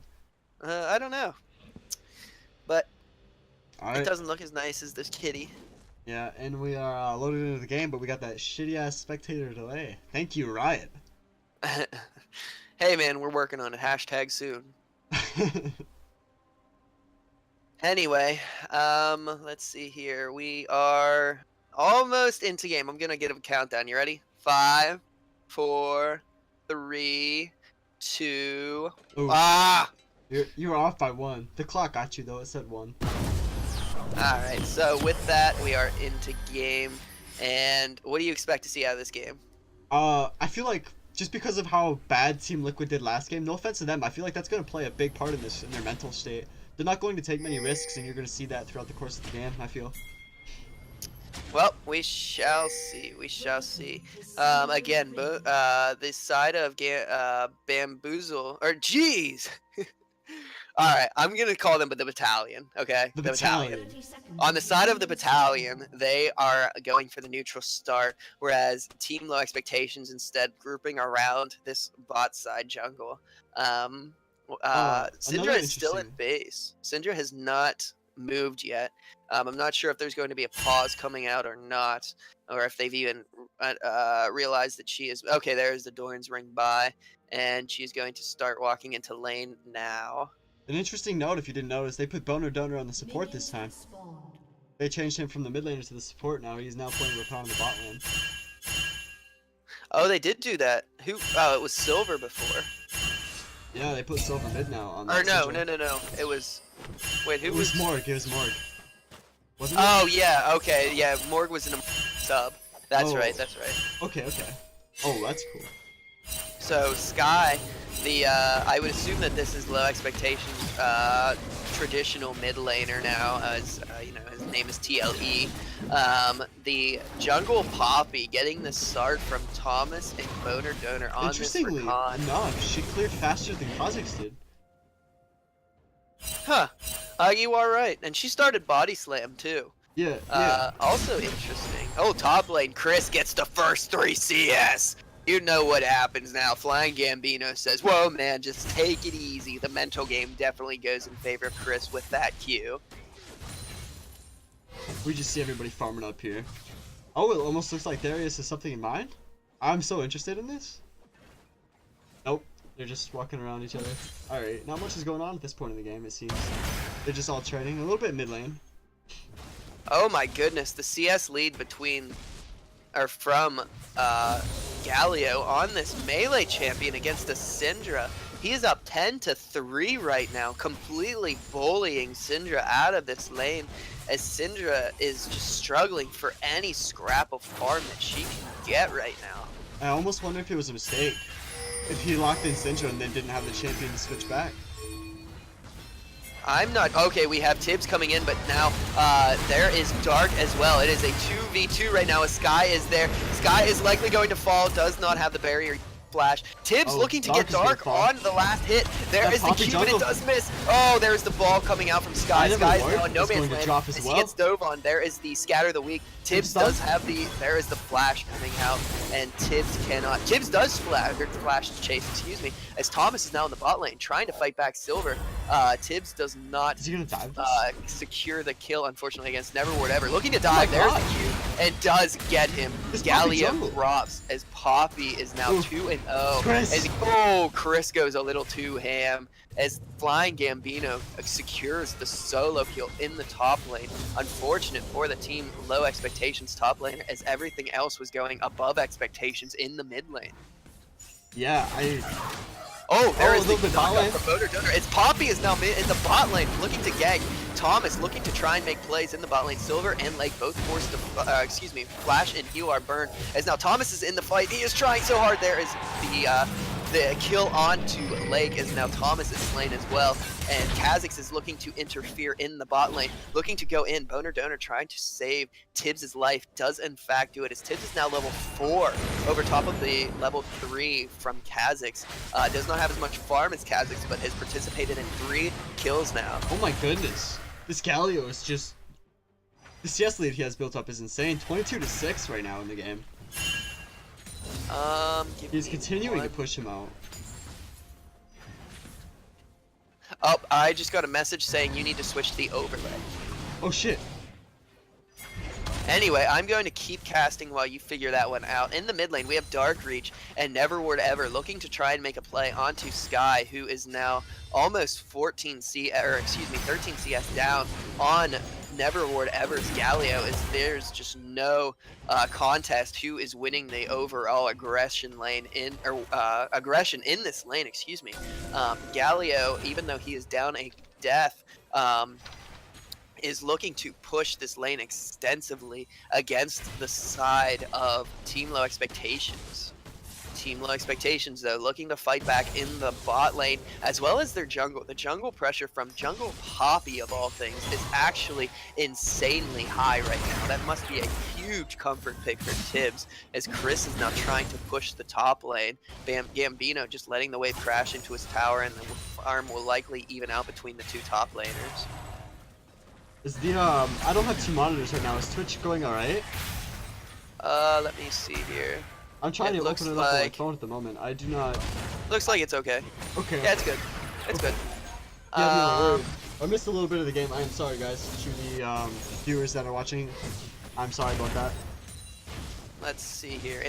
We didn't really miss anything crucial, though. And so far, like I said, the only real change. Top lane Darius just got ult. You got the 2 stacks. The Q? And so did Gambino. They're looking to fight. They are not as Chris swapped out Flash for Teleport now, and is looking to try and get trades onto Gambino, but Gambino's Oh, we have the depth junglers chart. up there as well. The junglers are going to meet. And this, if they meet, who's it in favor of? Because you would think it would be Kha'Zix, but The Poppy Poppy is is so far crushing ahead right at this now. point. Oh, Kha'Zix is continuing to go top? He's not respecting In the it? bot, Okay. we might have a jungler meetup here as Darkreach is pinging out that he wants to go in onto Chris, and Poppy is in the mid lane. Poppy looking to try and make a play here. There's the unleashed power. Neverward ever drops to about 100 health as Chris is lane, but so is the side of Neverward ever. That is 3-0-1 on Poppy right now. She's looking to go bot lane. Boner Donor and Thomas are looking to bait this one out as Lake are taking the bait. Silver is right there as well, and they are taking this hook, line, and sinker as Poppy is now joining the fight. Silver down to about 300 health as there's a shield onto Lake. They are fighting back and forth so well. They lost sight of the jungler as Lake just now destroys the side of Lake. Lake gets destroyed, excuse me. Tibbs is showing up so much better on this Poppy, excuse me. Yeah, It's the change that Team Low Expectations needed, Phil. I agree. I definitely agree, man. I think this is exactly what they need. They need this confidence boost in game 2 so they can go into game 3. And while the Battalion has is definitely not out of this by any means of the word, they are slowly starting to fall behind in terms of gold as they are now 1,000 gold down, and it's likely going to be a Drake that they are down. The jungle pressure is completely in favor of Poppy, who's now 4-0-1, probably coming back with a fully completed item along with a pair of completed boots. She is up 1,000 gold in 8 minutes. This is a big Poppy, guys. First time I've ever said that one, but you know. Exactly, and Tibbs showing that Poppy is so much better than his Warwick. Either that or Darkreach's Kha'Zix is just not ready for this this tournament right now, as Kha'Zix, who was running laps around Warwick last game, is now falling behind to a Poppy on the side of Tibbs, clearing his red buff and looking to maybe try and make a play top lane, yeah, on that Chris falls farther and farther behind. Yeah, I think that is going to exactly. be a weak point of their team comp. I don't think he's going to bring much in later on this game goes. Oh, we have something mid lane, Galio. Oh, and top lane. Okay, there's Dark as he goes in. Chris knows he is dead, trying to make the play. There's the Q, but the Q from Flying Gambino is there as well. Flying Gambino is on a killing spree. 3-0-0 on this Nautilus. Unfortunate that Kha'Zix could not get that kill. He needs the gold in order to get back into this game. But Nautilus continuing to get tankier and tankier. Going the first item, Thornmail, as now he is in the mid lane. As done, denied by Sky. Yeah, as she hits that I can't think of what it's called. The nullifying orb? Who? Scatter the weak. Scatter the weak, yes. Yeah. In the mid lane, it looks like Poppy is trying to make a play, but instead just deciding that it's not worth it. They're not going to get anything out of it. Bot lane, Thomas goes aggressive with that arcade shift, and now there is the knockup from Lake. Oh, there is the Galio ultimate. Now a 3v2 as Poppy is looking to join the charge. So flash in from Silver to get the ultimate knockup, and Thomas does not get taunted by Neverward's ever flash taunt. There is a teleport coming in from the side of Nautilus as now Tibbs throws side of Lulu away. There is the huge Nautilus joining the fight. Interference coming out of Rakan. Boner Donor doing his best, and Thomas now baits out Darkreach's Q, and now the flash out of Flying Gambino. Gambino might have gone a little bit too hard here. He takes a lot of tower abuse as Boner Donor is not able to get it. He flashes in. There's the knockup, and there's the Q from, oh my goodness, Flying Gambino gets the Q and does not get slain from Boner Donor's Rakan. Unfortunate, now Darkreach and Lake are looking to take this tower. It is a 4-man push in the bot lane as Neverward ever uses his teleport to return to the mid lane. This game has been busted wide open by Bonobo Battalion. Yeah, I agree. Also, interesting note that Darkreach got that kill, so he now has a little bit more gold to spend. He has 1,500 when he decides to go back. Oh no, Sky. Sky might be on the wrong side of the map here as he's way too... he does have flash, does have barrier, doesn't need to use either right now. As he is now climbed to can remain consistent with that 12 CS behind. Chris is now looking to beat down this tower with his axe, looking to hopefully crack it down, and he does claim the death.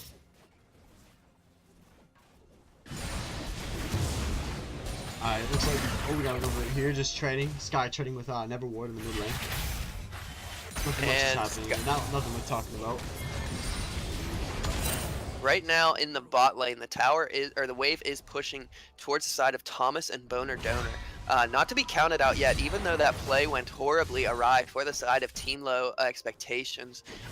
As you and I both know, they come into these games with the lowest of expectations, so that any form of success gives them morale boost. Anything that they can do to get a morale boost is beneficial, and right now they are doing exactly that. It is 6-6. They do have a slight 200 gold lead. They do have the Dragon, however, as Dragon is set to come up in about 2.5 minutes. It is, let me see, an Air Drake, however, and that is not beneficial for either team. Top lane, Tips looking to make a play onto Silver.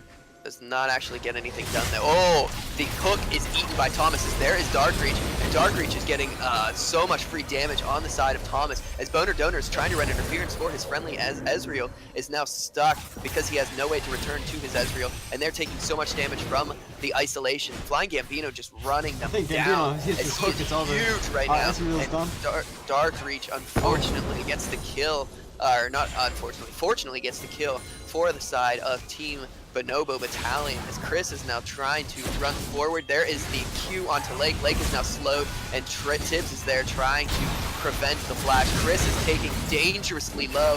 Does get slain by Lake as the passive would have killed him either way, so there is no point in flashing away from it. And bot lane, Dark Reach and Gambino looking to get this tower. Likely will not get it, however, though, as the minions are going to die. Never mind, there is another set of minions looking to join the fray. And okay, they are dissuaded by the True Shot Barrage.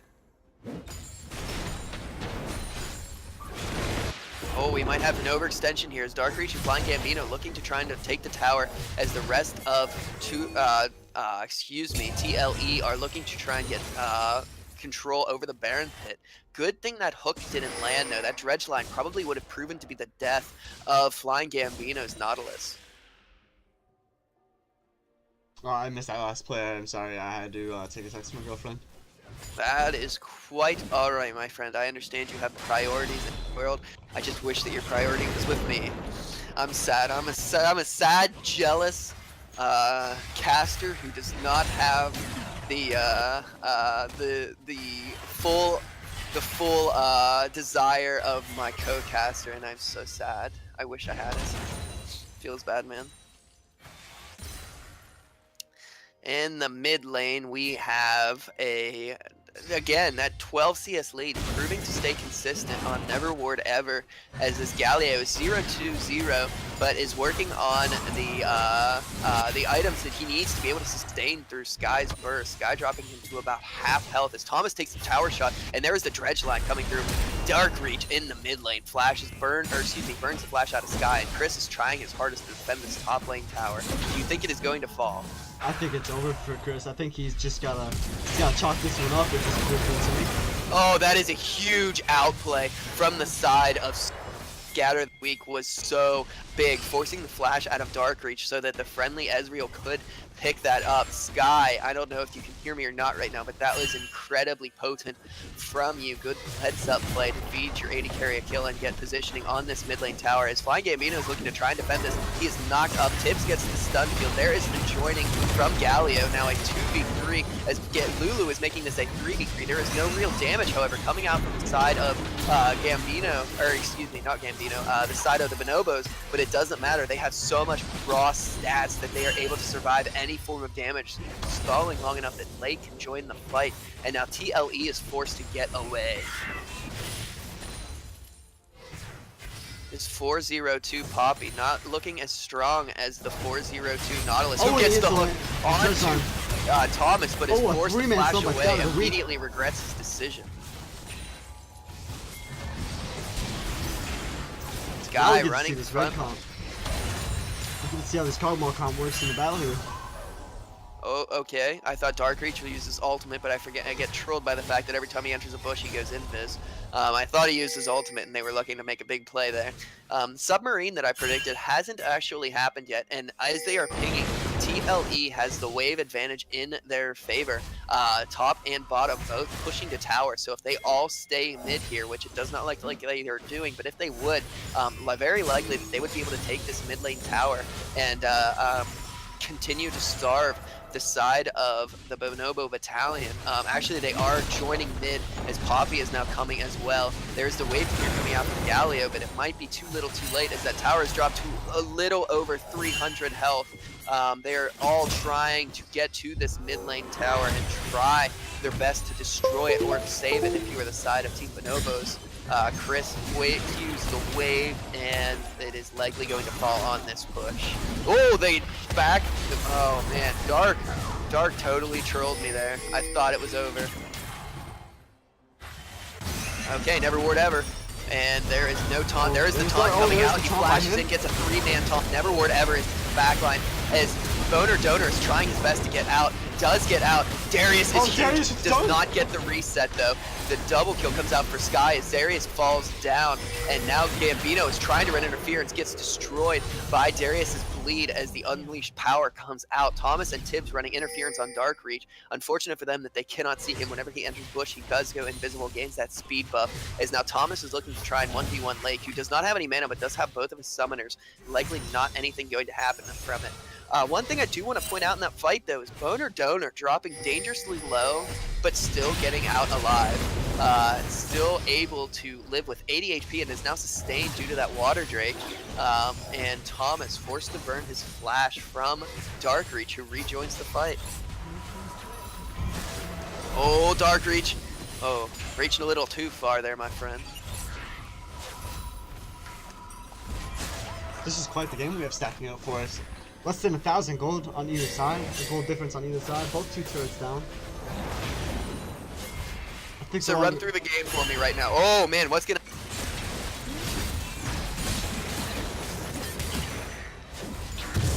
Well, okay. He just wanted to back fast, I think. I think he just really wanted that item. Yeah, he pinged his gold right before that happened and he said, hey guys, I got this. Hold the beer, I got this. And he goes in.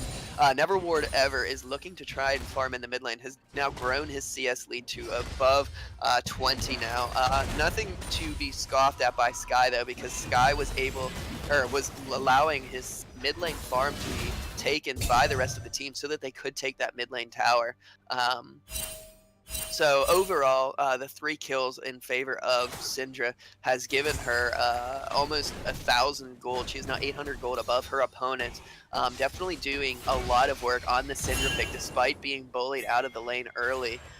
Showing up huge with the scatter, the weak stuns. Never whatever in the bot lane, looking to get some farm on this Galio. Trying to continue his build. It does have the Abyssal Mask. Unfortunately, though, that is not going to be giving much magic damage to nearby enemy champions unless it is Lake. However, as we stated in pregame, if Lake gets destroyed, that passive is going to be useless. Yeah, there's not much to do here. I think they're starting to group for a team fight. I feel like the longer this game goes, the... Oh, Dark Reach looking for the assassination. Oh, that does not get it. There is the hook onto Sky. Sky's forced to flash. There's depth charge. Poppy gets his silence, so she cannot use her ultimate, and Sky uses the unleashed power to claim the life of Kha'Zix, as now the ultimate from Galio is coming in. Galio pounds the ground, looking to stun as many as he can. Does not go onto Sky, then there he does. Drops Sky and is now dropped himself. There is so much chaos going off as Chris does not get the ultimate onto Lake. Lake is kiting this out like a beast. Now putting out the damage as Tibbs is forced to run away. Does not eat the last Kog'Maw ultimate Arcane Barrage shot, and unfortunate for Kog'Maw, does not claim the life of Tibbs. Tibbs continuing to grow larger and larger. 505 would have been a huge shutdown bonus for the side of Lake. Very beneficial that for TLE that Kog'Maw does not claim that kill. As Gambino is probably looking for a dredge line here. Does not actually pull the trigger, however. Oh, the arcane shift in from Thomas. He's playing incredibly aggressive on this Ezreal, willing to go in balls deep over and over again. Does not fear flying Gambino, and we now have a teleport coming in from Never Ward Ever as we're going to have a fight over this dragon. TLE is not able to join this fight quite yet. However, Poppy does have, there is the blast plant that is taking steal. A huge steal. She is able to flash away as well. Oh my goodness, TLE, that is huge. Don't expect much and get so much gain whenever you make plays like that. Tibbs coming up huge for his team with a great play. Dark Reach is now tilted as he is trying to go in and make a play. Does not, he is in no man's land now as the redemption. What is he doing? He is trying so hard to make a play. He might actually get away. Wow. Wow, okay. Well, I don't really know how much they gained from that Dragon Steel. It was a Cloud Drake. She wasted Flash. That was pretty lady, actually. I cannot believe he got away, Phil. I cannot believe he got away. He understands his champion. I totally 100% thought he was into. Like, I'm not even gonna sit here and lie. Dark Reach, understanding what he can do with that Kha'Zix evolved R. Oh, they're gonna give the Kog'Maw slow. They're gonna give the red buff slow over to Kog'Maw. This is gonna make him kite even more efficiently. Oh, he's back in the jungle. Now Tibbs might be caught out as he uses the steadfast presence, but Dark Reach is gone as he has now evolved these claws as well, trying to make as much presence as he can. His pick is constantly all over the map. Oh, Lake might be caught out here. There's the unleashed power, drops him to about a third of his health. Oh, there is the the auto attack. Excuse me. Silver forced to ult himself is knocked up by the Poppy, and the life is claimed by Poppy. They are now looking to probably start Baron as the adrenaline in Tibbs is running right now. He says, I outsmited him before, I can do it again. Don't worry, count on me. Dark Reach is trying to make a play as he's going invisible. There he is, he's on Thomas. Does not get the isolation damage, he does now. And smites, but does not claim the kill. Thomas is still alive, 300 health. There is the depth charge though. The shield does save his life. Crucial, as he is now down to 80 health. Flying Gambino is trying his hardest to kite, but there is the stack. Chris with the ultimate, the dunk is claimed. And as you stated earlier, this Darius from Chris is going to be coming up huge against Gambino. The Baron is likely now to be claimed by the side of TLE, and we have a series on our hands, Phil. We have a series. I think so. I think we have a game on our hands. I feel like as this approaches the 35-minute mark, the game gets almost worse and worse for Team Liquid. They have to do a lot with this Baron. Exactly. This is the make or break moment of this game. TLE has the tools they need. They have the gold lead they need. They have 5,000 gold, and they have everything they need. They need to make the play now. It looks like Never Ward Ever and his team are looking to try and make a play here, but they might have extended here as there is no triggers pulled to continue to try and chase him down. Never Ward Ever drops to about half health on this Galio, but there's no meaningful damage that follows up as Dark Reach is now trying to run interference again. They don't have a way to answer the fact that he's constantly roaming around them. And well, interesting note real quick to mention. Red side has very good wave control. This entire game they have kept the waves pushing. So I don't know if blue side will ever get a true chance to engage and make that play happen if they cannot get these waves under control. I agree with you. I agree with you 100%. Both Thomas and Sky have done very, very well to keep their lanes pushed. Chris does get landed, but no real damage. Okay, I lied. Dark Reach wins the fight. Where's the Q? There is the Q. Gets him to about half health. There is the depth charge, and Dark Reach is just destroying Chris. Oh, there is the stun. Oh, Sky? Oh, that's unleashed power. Sky outplays Dark Reach. That is a dead bug. Wow. Great, good guy, Skies. Now there is 4v2 in the top lane. Sky dodges the hook, is trying to get away. There's the Scatter the Weak, does stun the side of Gambino, and now there's the Galio shooting the fight.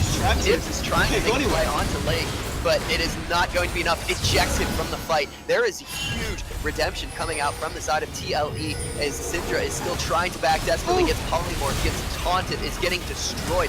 Lake is down to 100 health. There is the ultimate. He gets destroyed by Bonobo. And now there is absolute hell taking place. Silver Lining gets destroyed as well. Gambino trying to get away. Will he get away? He's limping. He is going to get away as Never Ward Ever is trying to destroy through the lines of TLE. Never Ward Ever does get claimed as Tibbs is now godlike, 708 on this Poppy. There is absolute madness. The fight has taken so long that Dark Reach is able to respawn, is now trying to run interference again. There is the sweeper trying to find his location as the teleport comes through. Tibbs is healing from this water drake, and he throws Gambino, does not get the wall, but they are now knocking him up. He is probably going to fall here as well. Did not truly underestimated the damage that was coming out of TLE, and now Darius is glowing with rage again. He says, come at me, bitches. I can fight and I can win. And they are looking to continue to fight in this top lane. Dark Reach trying his hardest to get something done. Cannot find it though, as he's continuing. There is the chase onto Boner Donor, but is not going to find it. And with that, I think TLE is going to look to disengage, retreat, and they are making strong use of this Baron. Interesting note, Darius is actually 800 gold ahead of that Okay. That Nautilus. He actually has a gold lead on his opponent, being 3 and 7. I didn't expect that. And that's largely due to the fact that he was able to absorb so much pressure that his team was able to make gains in the other parts of the map. I mean, other than bot lane, they have every outer tower and they have top lane inner tower as well. They have done everything they can to absorb or take the pressure that Chris was absorbing and put it elsewhere on the map so that they continue to make strong cases for the fact that they can win this game in other lanes. Interesting to note, though, that TLE does have free gold in that bot lane outer tower, and it is likely that they're going to be grouping for that soon. Important summoner spells that are down right now. Boner Donor does not have flash, meaning their strong engage tool that is the quickness is not going to be available with flash, as Darkreach is now looking to run interference, does not actually deal any meaningful damage at all to Thomas there, and is going to be giving up this dragon. Blake is now caught out. He's on the wrong side of the map, but it does not look like TLE is aware of this, as Kog'Maw is on his own top lane, never word ever, with that teleport, is trying to get a lane pushing in his favor, but he does not push waves fast, Bill. Like Galio takes a minute or two to push some of those waves. I don't know what he's thinking. Baron buff has worn off. However, there is a huge wave that is going to be amassing in lane for TLE. They're probably going to be looking to push this one into the inhib tower, as they are now looking for that free bot lane gold in the first and second tower, as they're actually they might be setting up a death bush here. Never mind, I lied. I got too excited. The Fnatic death bush gives me friendly casting times. Unfortunate though that they cannot take the code there, because Darius would have been stopped. Troll Darius. Actually, I don't think it was a troll. I think that pick came out very well this game. No. I meant like the fact that he was backing on top of the blast lane. Oh, okay. I think that Darius is what they needed. It might not have been the best pick, but it's what they needed to fill the niche. But Chris plays, and that Gambino could, or that he could absorb the pressure that the Battalion was able to put onto him. Again, this game is far from over. Thomas and Boner Donor looking to take this bot lane tower, which will bring us to about a 10k gold lead. But with the comp that the Battalion has established win this game, the Protect the Kog'Maw comp is incredibly deadly, around the 35-minute mark or so. So TLE, knowing that they have to win and they have to win soon, looking to just base tank this tower as minions are now crashing into it. Lulu looking to run interference here, looking to try and catch them out, as Chris is in the mid lane, does have teleport, and now Lulu might be caught out. Silver knows that there's the flash from Poppy. The ultimate comes out from Galio, and Galio is now in there. It's ulted from Lulu, and there is so much piling on right now. This is a huge skirmish that it looks to be going in favor of the Battalion, as now Darius joins the fight, and everything I said goes out the window. Kick it out the window as Darius is here, and he's pissed. He's going off. Thomas gets the first kill onto Kha'Zix as the True Shot Barrage lights them up. Sky claims the second onto Galio. A double kill now claimed onto the side of Gambino, and Chris gains a kill onto Lei. This is going to at least be an inhibitor, if not the game, as Thomas is now trying to secure the Ace onto Silver. Silver trying hard to escape, cannot, and Thomas secures the Ace for TLE. I think we have quite a series on our hands, as you stated earlier. It looks like with their starting mid laner, TLE breathing new signs of life, able to extort the fact that the Galio pick is not as beneficial as the Fizz pick was for Never Hoard Ever. Unfortunate for the side of Bonobos, because it is likely that the Fizz pick is going to be banned again unless they forget about it. But I doubt that is likely to happen. That was so deadly. 2 inhibitors falling because of this push. The 5 for nothing, excuse me, in the bot lane trades 2 towers and 2 inhibs. Looks like we might have a fight over Baron. I think if you are Bonobos, you have to just rush this. You let them back and you rush it. Oh, or Boner Donor. Okay, it takes damage, but still gets to back. I'm not sure about that interaction, but okay, Chris is now maybe caught out, as Kha'Zix is able to get to that isolation damage, but does not choose to take it. Bonobo's not pulling the trigger on the Baron, and if I am the side of TLE, I'm not taking this Baron. There's no reason to try and take the Baron. I'm just pushing top, letting the waves push in. They're trying to amass around it because I think they think that that's part of their win condition, but they do not need this. A smite steal from Dark Reach is likely to bring them back into the game. Yeah. No, I think this is very dumb. If they try to take this Baron, this is a throw. Well, we shall see, my friend. We shall see. This whole top side of the map is what they should just avoid at this point. Well, what do we have to do? I am a Battalion member. What do I have to do to win this game? Mm-hmm. Are you talking on the? Okay, I think as a Battalion member, you just stall for another 10 minutes. I think that's their win condition, to be honest. Is the longer they stall this game out, the closer that gold, the less that gold lead means. Is it reasonable to say that they can stop? That they can stop the push? I think it is reasonable. I think so. With how much tank and how much frontline they have, and I mean Galio, they shred it pretty quickly, but I don't think they shred it quickly enough. But with the 2 turrets down, oh, they're starting Baron? They are starting Baron. The Redemption is used to heal them up. Dark Reach knows that it's happening, and the Smite Steal is very real here. It is absolutely necessary. As he leaps in, is too late, flashes out, and the Unleashed Power 100 to zeros him.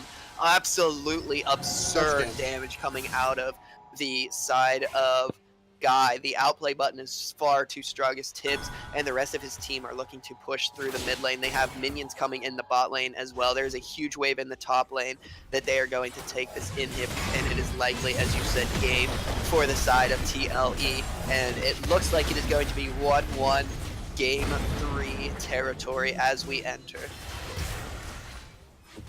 This is quite the series we're shaping up. If you're Lake, you're screaming, hold the door, hold the line, and he's asking his teammates, as pleading with them, just peel me. I have the damage. I have 2.5 items. I can start to deal the damage. If the depth charge is launched, but they might be pushing a little too far now. They know they are going to drown in super minions soon, so they need to make a play. As Chris is pushing up, the tower is dropping. There is the first tower that is going to be destroyed. They need to engage. There's the pipeline from Gambino. And Gambino is burned into the team fight, but Dark Reach is now trying to get something done in the backline. Ejected is Kog'Maw. Kog'Maw is ejected as Lulu is now obliterated. Chris gets that first kill, is now glowing red with rage, and this Nexus is likely to go down here. Game 2 going in favor of TLE as we are headed to game 3. Interesting note, both of these games have ended with about a 20k gold lead. So either game has never been close. It feels like if you get ahead early, the game is over. On both games it feels like this. What would you say about that? I'm sorry, what's that? I said on both of these games they just played, it feels like that whoever got ahead early won the game. That they snowballed out of control. So do you think that'll affect picks and bans at all this next game? I'm not sure. I don't know if I'm Bonobos how I react to this, because like it seemed like they were pretty set on their bans. Like you have to ban the Anivia for whatever reason. I'm not sure why, but you have to ban it. And what they had the same 3 bans both times, right? I believe so, yeah. Wait, no. Also, they banned the fist. Ord has gone through both games, hasn't it? Oh no, it was banned the first game. Go down. Oh, sorry. Sorry, bro. Let me see here. Don't forget to change the overlay. Yeah, I've read it on it. Okay. Yeah, I was just waiting for the invite, really. Okay, I sent that to you. Alright. So 1-1 in the series. Shaping up to be quite the game 3. I wonder what will slip in pick and drafts if they let that Ezreal through to the 3rd time. I don't feel like it's a ban. I feel like it's a I don't know. I think they let it slip again. I didn't see it either game. It didn't seem to be a determining factor. What do you think, man?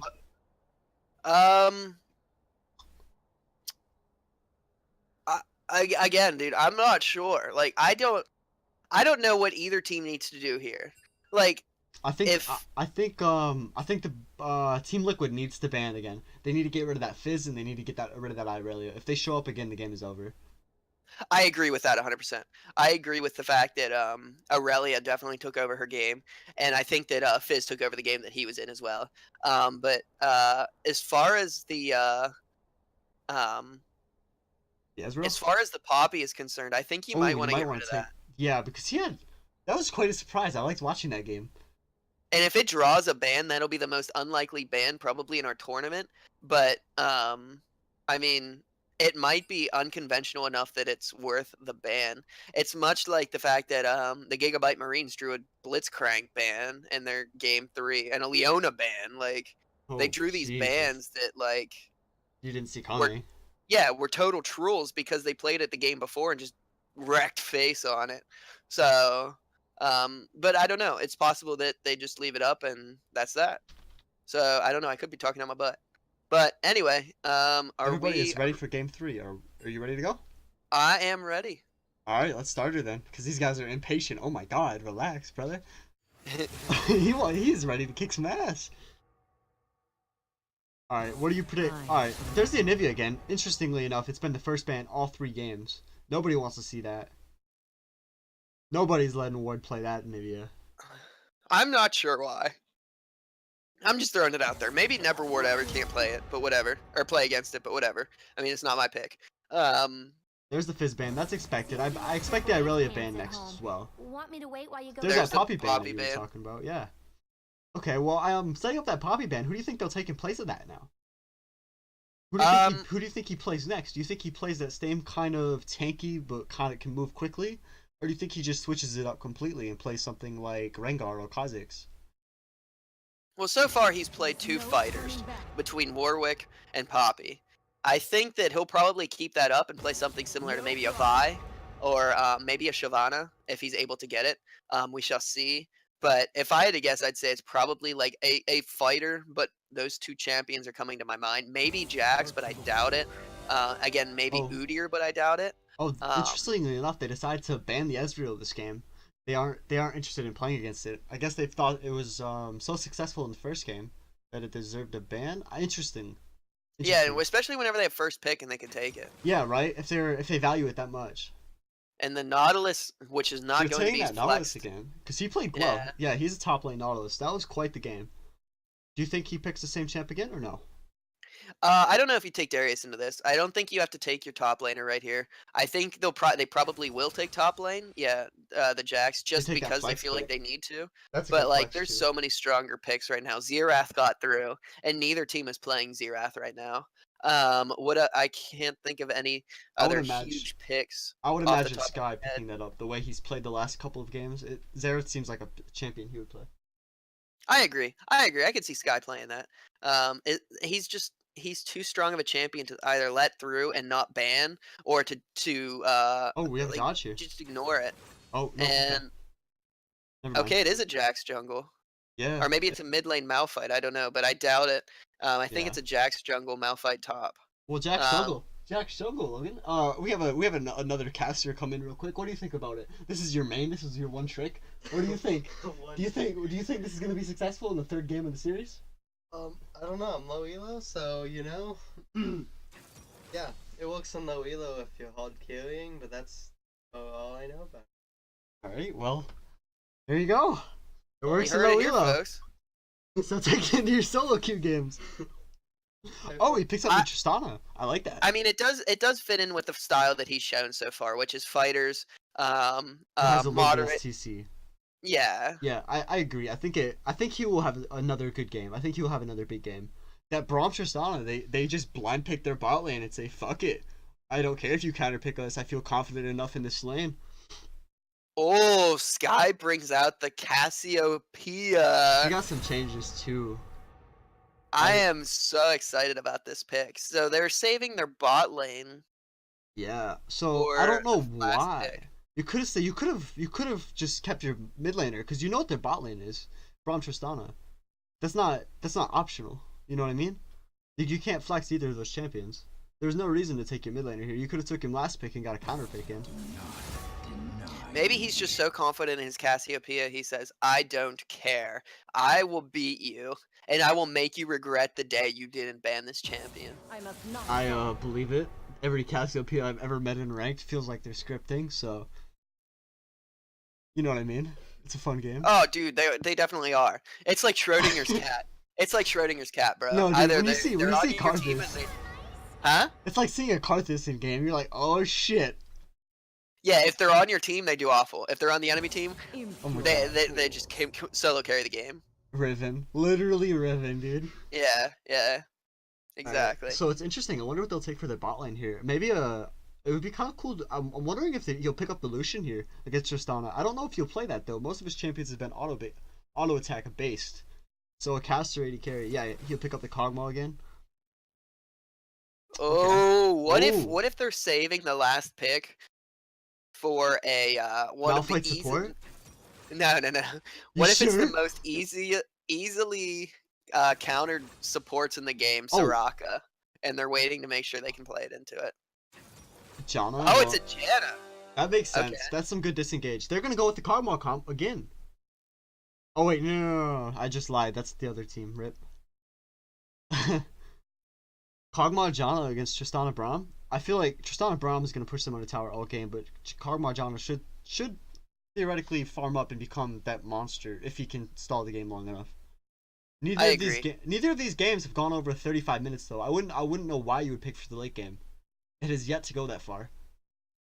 Well, game 3s are typically the most reserved of any series. I mean, I say that, and this series is gonna make me a liar, but right. Most series you see game 1 is reserved, game 2 is an absolute bloodbath, and then game 3 is reserved again, but much more so than game 1. And then in best of 5 series, usually like games 2, 3, and 4 just complete bloodbaths. But right. This game is gonna be really interesting. I'm excited to watch. This cast Lux. I've yet to see a Lux in a very long time in that mid lane. Really? Yeah, I haven't seen her. I know her abilities by heart. I mean, she hasn't changed in years, but against Kaz, that's like a season 2 matchup right there. I wonder what'll happen. All right, well, here's something else for you guys. Another insider tip about Never Ward Ever. I have been playing a lot of mid lane Lux. Okay, a lot of mid lane Lux. So And if you know what I said before, I said that he likes to play anything that I play. And so if that's it's held true this entire series. Yeah, Being the case, you are going to see Callie bringing out the Lux likely very, very soon. And if you know how to counter that, like Zed, then you are likely to do very, very well against Callie and his team of the Bonobo Battalion. I feel like Dark Reach's J4 is gonna wait. Cho'Gath got through. Nobody picked Cho'Gath, and he got through. He got through ban phase, and nobody picked him. Wait, who? Cho'Gath got through ban phase, and nobody picked him. Wait, is Cho'Gath good? Dude, he can. Have you not seen the video? He literally. If you not see LCS or LCK, I think it is. I think it was EasyHoon played him or something, and just walked up and one shot somebody. Like no outplay, just press the R and you're dead from 100 to 0. The mid laner. It's OP because you can because his ult does damage based on how much health you have, and if you pop that. I forget what the item is, but if you press it, I always put it on my 3 key, so I always call it the third item. But my third item, when I press it, it gives you like 2k HP and just makes you this like you can't do any damage, but you get super beefy. Oh yeah, the Gargoyle Stone Play. Yeah, well, it only takes 30% off your like I don't know I don't remember how it works, but I know it doesn't mess with his ultimate because it's true damage. So you just get another like I don't know quite how much AD, but I just know you can one shot anybody in the game. And then you get the what's that item that makes you move fast? Holy shit, I'm so sorry. No, not Shirelia's. I know what you're talking about. Yeah. You get that item, you just run up to anybody and one shot them. Righteous Glory. That's gonna bother me. Righteous Glory. Righteous Glory. Thank you. Yeah, and you just go one tap them, man. Like after this game, I'll show you. All right, I got a couple shout outs to make real quick. We got Sweaty Left Hand in the chat. It says he's my biggest fan. I'm so happy to see that we have amassed a fan base on Phoenix League, even if it's only one person. So thank you for viewing. We have level 98 Geodude, our resident sleeper moderator who is a mod by day and a crime fighter by night. If you see him in chat, make sure you give him a high five. And we have DTE 100 in chat saying, "I hate you, band," which is very true of nearly everybody on the server. And they hate me because, you ready? They hate me because they ain't me. We're throwing Ooh. this one back to the 90s, Throwing bro. some shade at him. Mic drop. I don't know if you heard that, but it went pum, pow, pow, pow, pow. This is quite the game we have on our hands. I am very excited to see what and how it goes down. Well, we have. Oh, is that Fleet Footwork coming out of Tristana? I believe so. I mean, she's Is got that the what that's boot, called? right? Yeah, I think so. I think it's speed something. Fleet Footwork makes a lot of sense. That's something League would name. Sacred Sword Janna, is that a Korean skin? Or is that a new skin? I think it's a new skin. Oh, Temple Jack. One of her more reserved skins. Doesn't show as much skin as Oof. most people are probably used to. Why are these all the Korean splashes? Or am I just so old to League that I don't know? Like, that is not the standard Temple Jacks, is it? They changed a lot of the skins about a year ago. All the splashes too? Cause like all Yeah. these. Okay, because I was gonna say that looks like the Korean Temple Jacks. Yeah, I have no idea about like what country they're from, but I know that they did change a lot of back in I think it was season 3. about a year ago or so. Yeah, no, that wasn't 3. That would be in 6. Yeah, 6. Yeah, I've been playing for a long time, so pardon me if I have weird things like that to say. Yeah. Anyways, this game is taking forever to load in.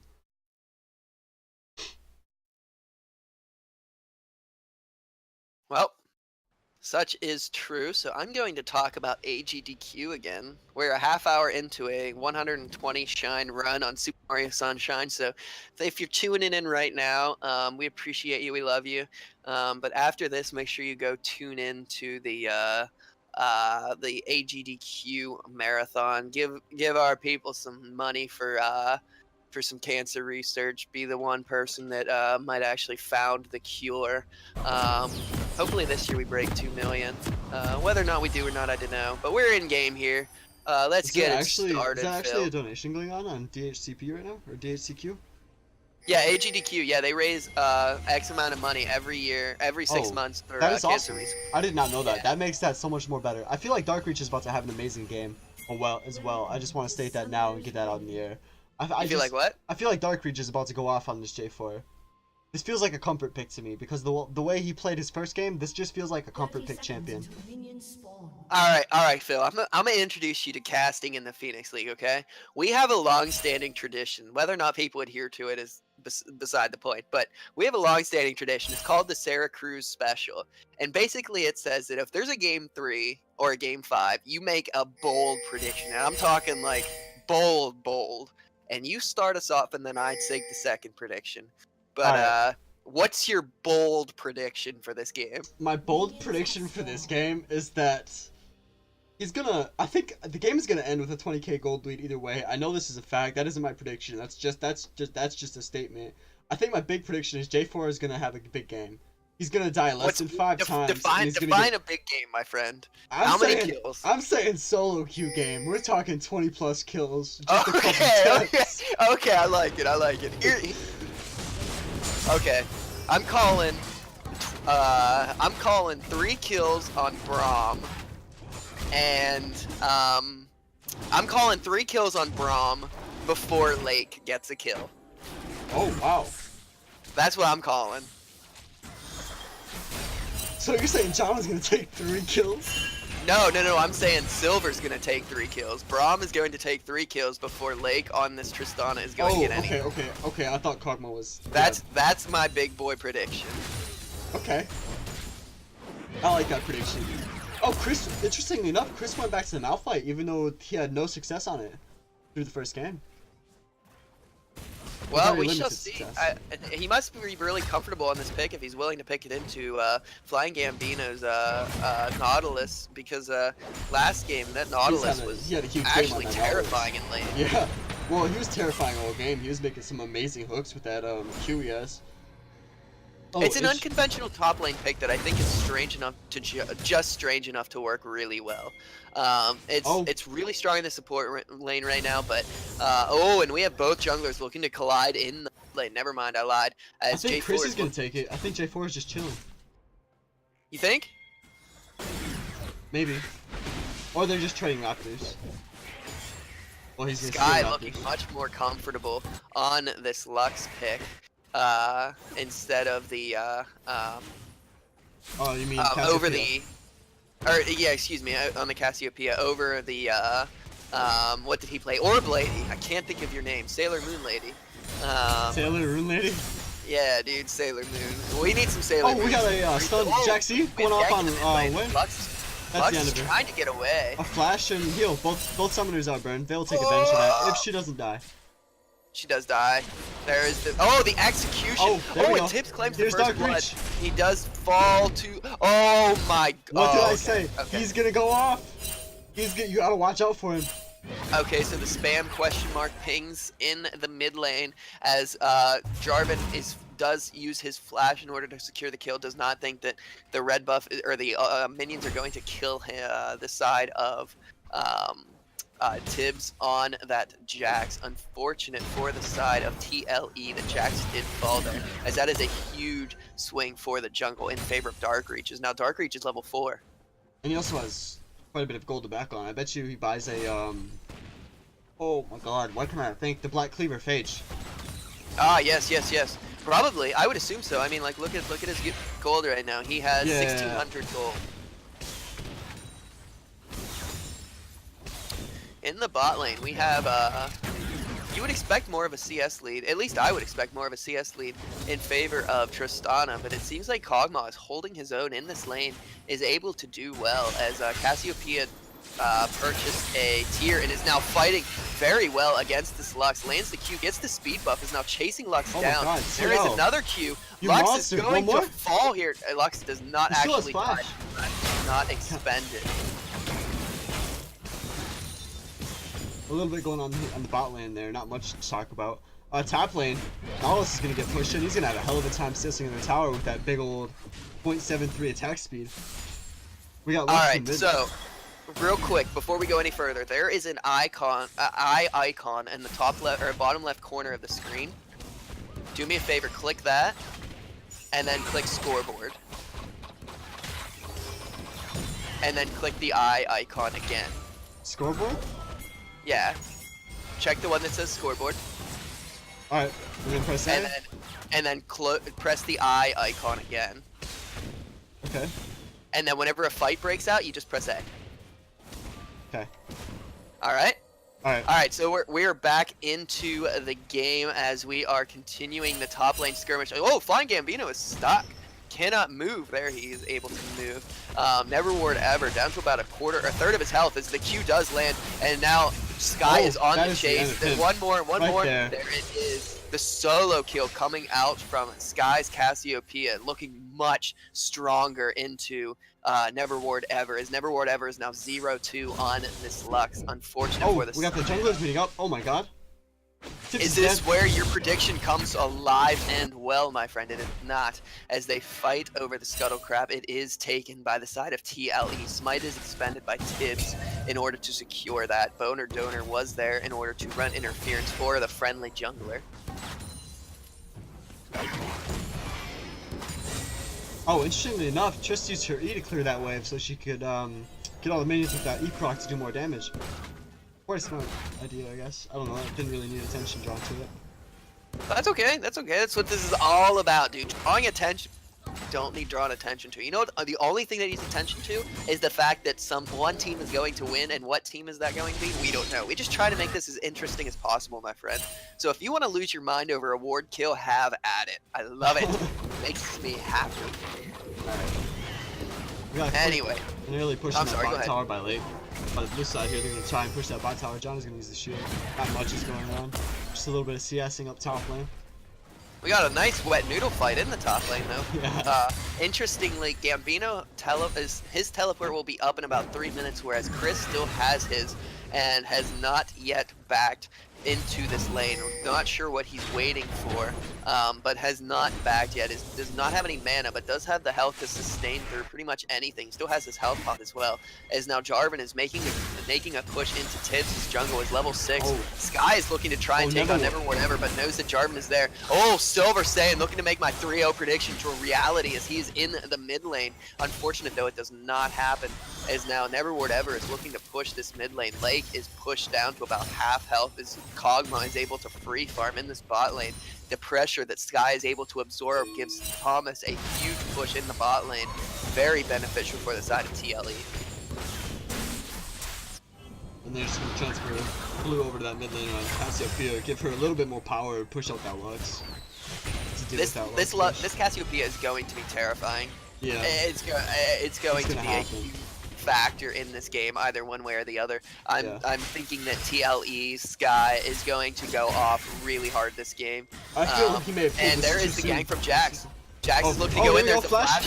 Knock up, the counter strike does land, and Neverwhatever is forced to use the flash. There is the leap in from Silver and the auto attack, but no real follow up onto Thomas. Oh, there's the jump. Blake's going in. Thomas is looking for, Exhaust is down. Ult out. He does flash away. There's the knockup from Braum. Braum, give me the KS, my friend. There's the passive stack. Oh, he cancels the auto. Oh, Tibbs is in for the stun. Counter strike does land. Thomas claims to kill. Sky is now in the mid lane. There is a huge stun from Sky. Sky was able to walk away from that almost perfectly. Flashes the auto attack so that no more damage can come out, as Neverwhatever is not able to save his friendly jungler. That petrifying gaze coming out from Sky's Cassiopeia is enormous. Yeah, that was quite the ult by her. I thought she was going to get both of them, and now they're on the dragon, getting that Mountain Drake, securing that 2%. Is it 2.5% still? 2.5% damage to turrets and monsters? I'm not sure. We got a little bit of a wet noodle fight here up top lane again. Chris and Gambino really just trading abilities, cooldowns. Important to note that Chris still has that teleport. However, Gambino's is going to be up in about 45 seconds or so. And with that, the top lane is going to be then in favor of Gambino, who has amassed about a 13 CS lead. However, that's not that big of a deal considering both of these champions don't really need much gold to become efficient. They have their ultimates and their CC. Sky looking to continue to push the advantage in the mid lane, 2-1-1 on this Cassiopeia. So I have confirmation that Mountain Drake is actually 10%. I thought it was 10%, but that seemed like quite a bit. Yeah, right? But that's a really good Drake then. That's really worth taking. They must have buffed this since the last time I checked, which is really nice. There is Jax leaping in. There is the counter strike in the leap. Does get the stun, but Lake is able to use the buster shot to get him away. Thomas eats the Q. No, and they're just gonna try it looks like Neverwhatever is looking to go gank bot, make this a 4v3, and try their best to get something on the board for Lake, as Lake is slowly falling out of this game. As Kog'Maw has started to, has almost completed that item, the first item, what is that called? Not a Runox. What is that called, Loki? Insus, a Rage Blade. Wait, Rage Blade, yeah, there you go. Tibbs is in the bot lane but does not have much health, as Thomas is leading the front line here. He has the tower as support, and they are not going to dive him under tower just yet. Looks like they're just trying wave pushes. Oh, Neverwhatever is here as well, and they're going to try and defend this time, but they do not know the There's the counter strike, they leap away. Thomas is stuck in no man's land, and Darkreach claims to kill, keeping my accurate prediction alive. Fortunately for me, Lake does not get the kill. Unfortunate for the side of Bamboozle that they are not able to get it. The Sky is now in the top lane, trying to force down Gambino. Takes about half of his health in punishment for that damage to the tower. They don't actually get any meaningful damage, as now Bamboozle is still, just not Bamboozle, excuse me. The Battalion is looking to push bot lane even further now. Lake is looking to get some of that damage. Oh! Darkreach did not expect to flag and drag there. He's forced to flash away. Unfortunate for the Battalion jungler, as they are now looking to get this tower.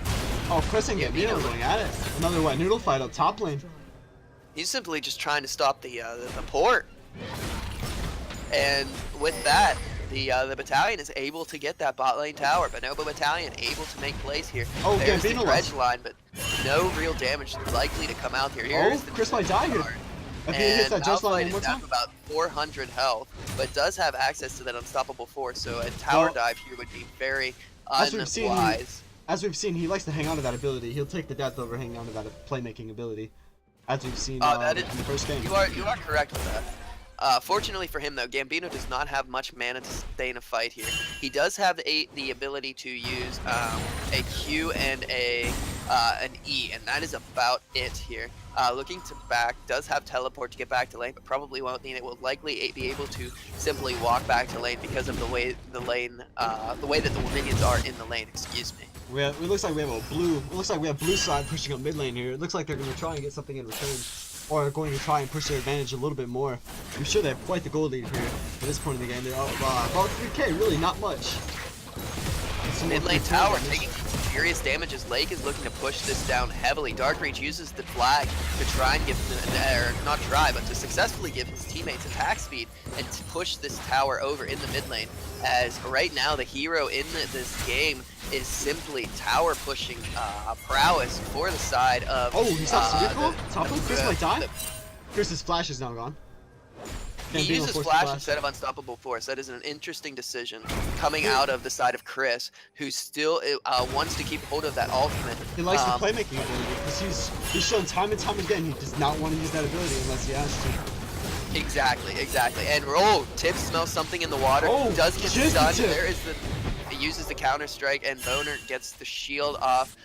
Mid lane tower is likely not to fall as they are now coming into the lane. Sky and Thomas staying there. A brave decision is now Braum is looking to come in. Right here. Flag and drag cannot come through as Tibbs is soloing. Tibbs is dead. And there is the flag and drag. He thought he had a ward and instead uses the Herald. We've all been there, Phil. We know what that's like. You think you have a ward, you go to ward, use your ability, and there it is. Very unfortunate for. Well, this is going to be some free damage on that mid turret from the Herald, but it's going to go around almost instantly.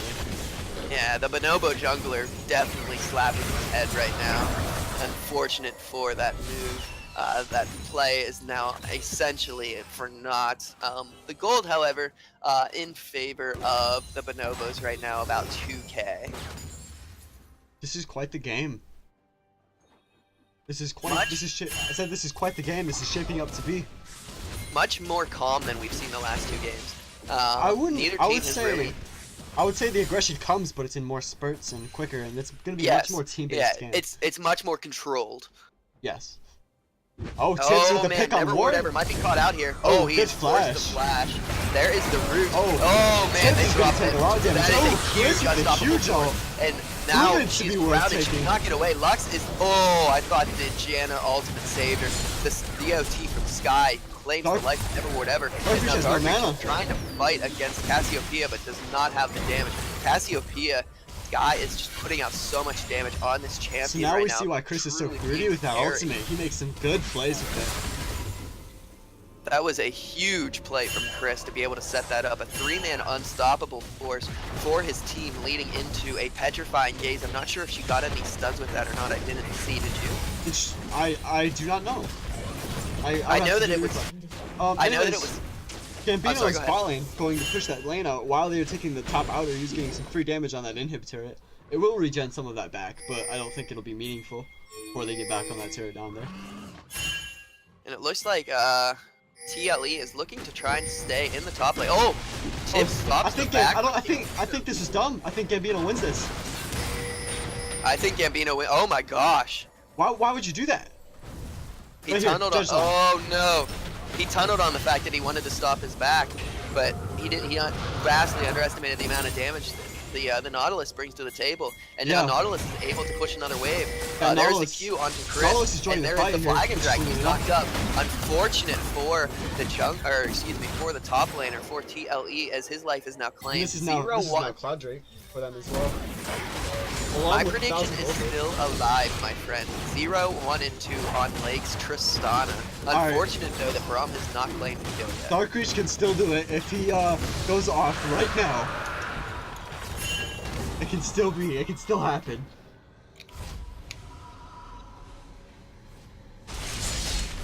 Well, let me see here. I'm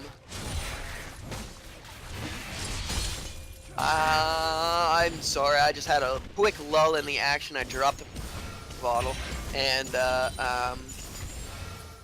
so let's see here. We have a quick reset coming out of the side of TLE, and we have Never Word Ever trying to get this blue buff. He desperately needs that mana.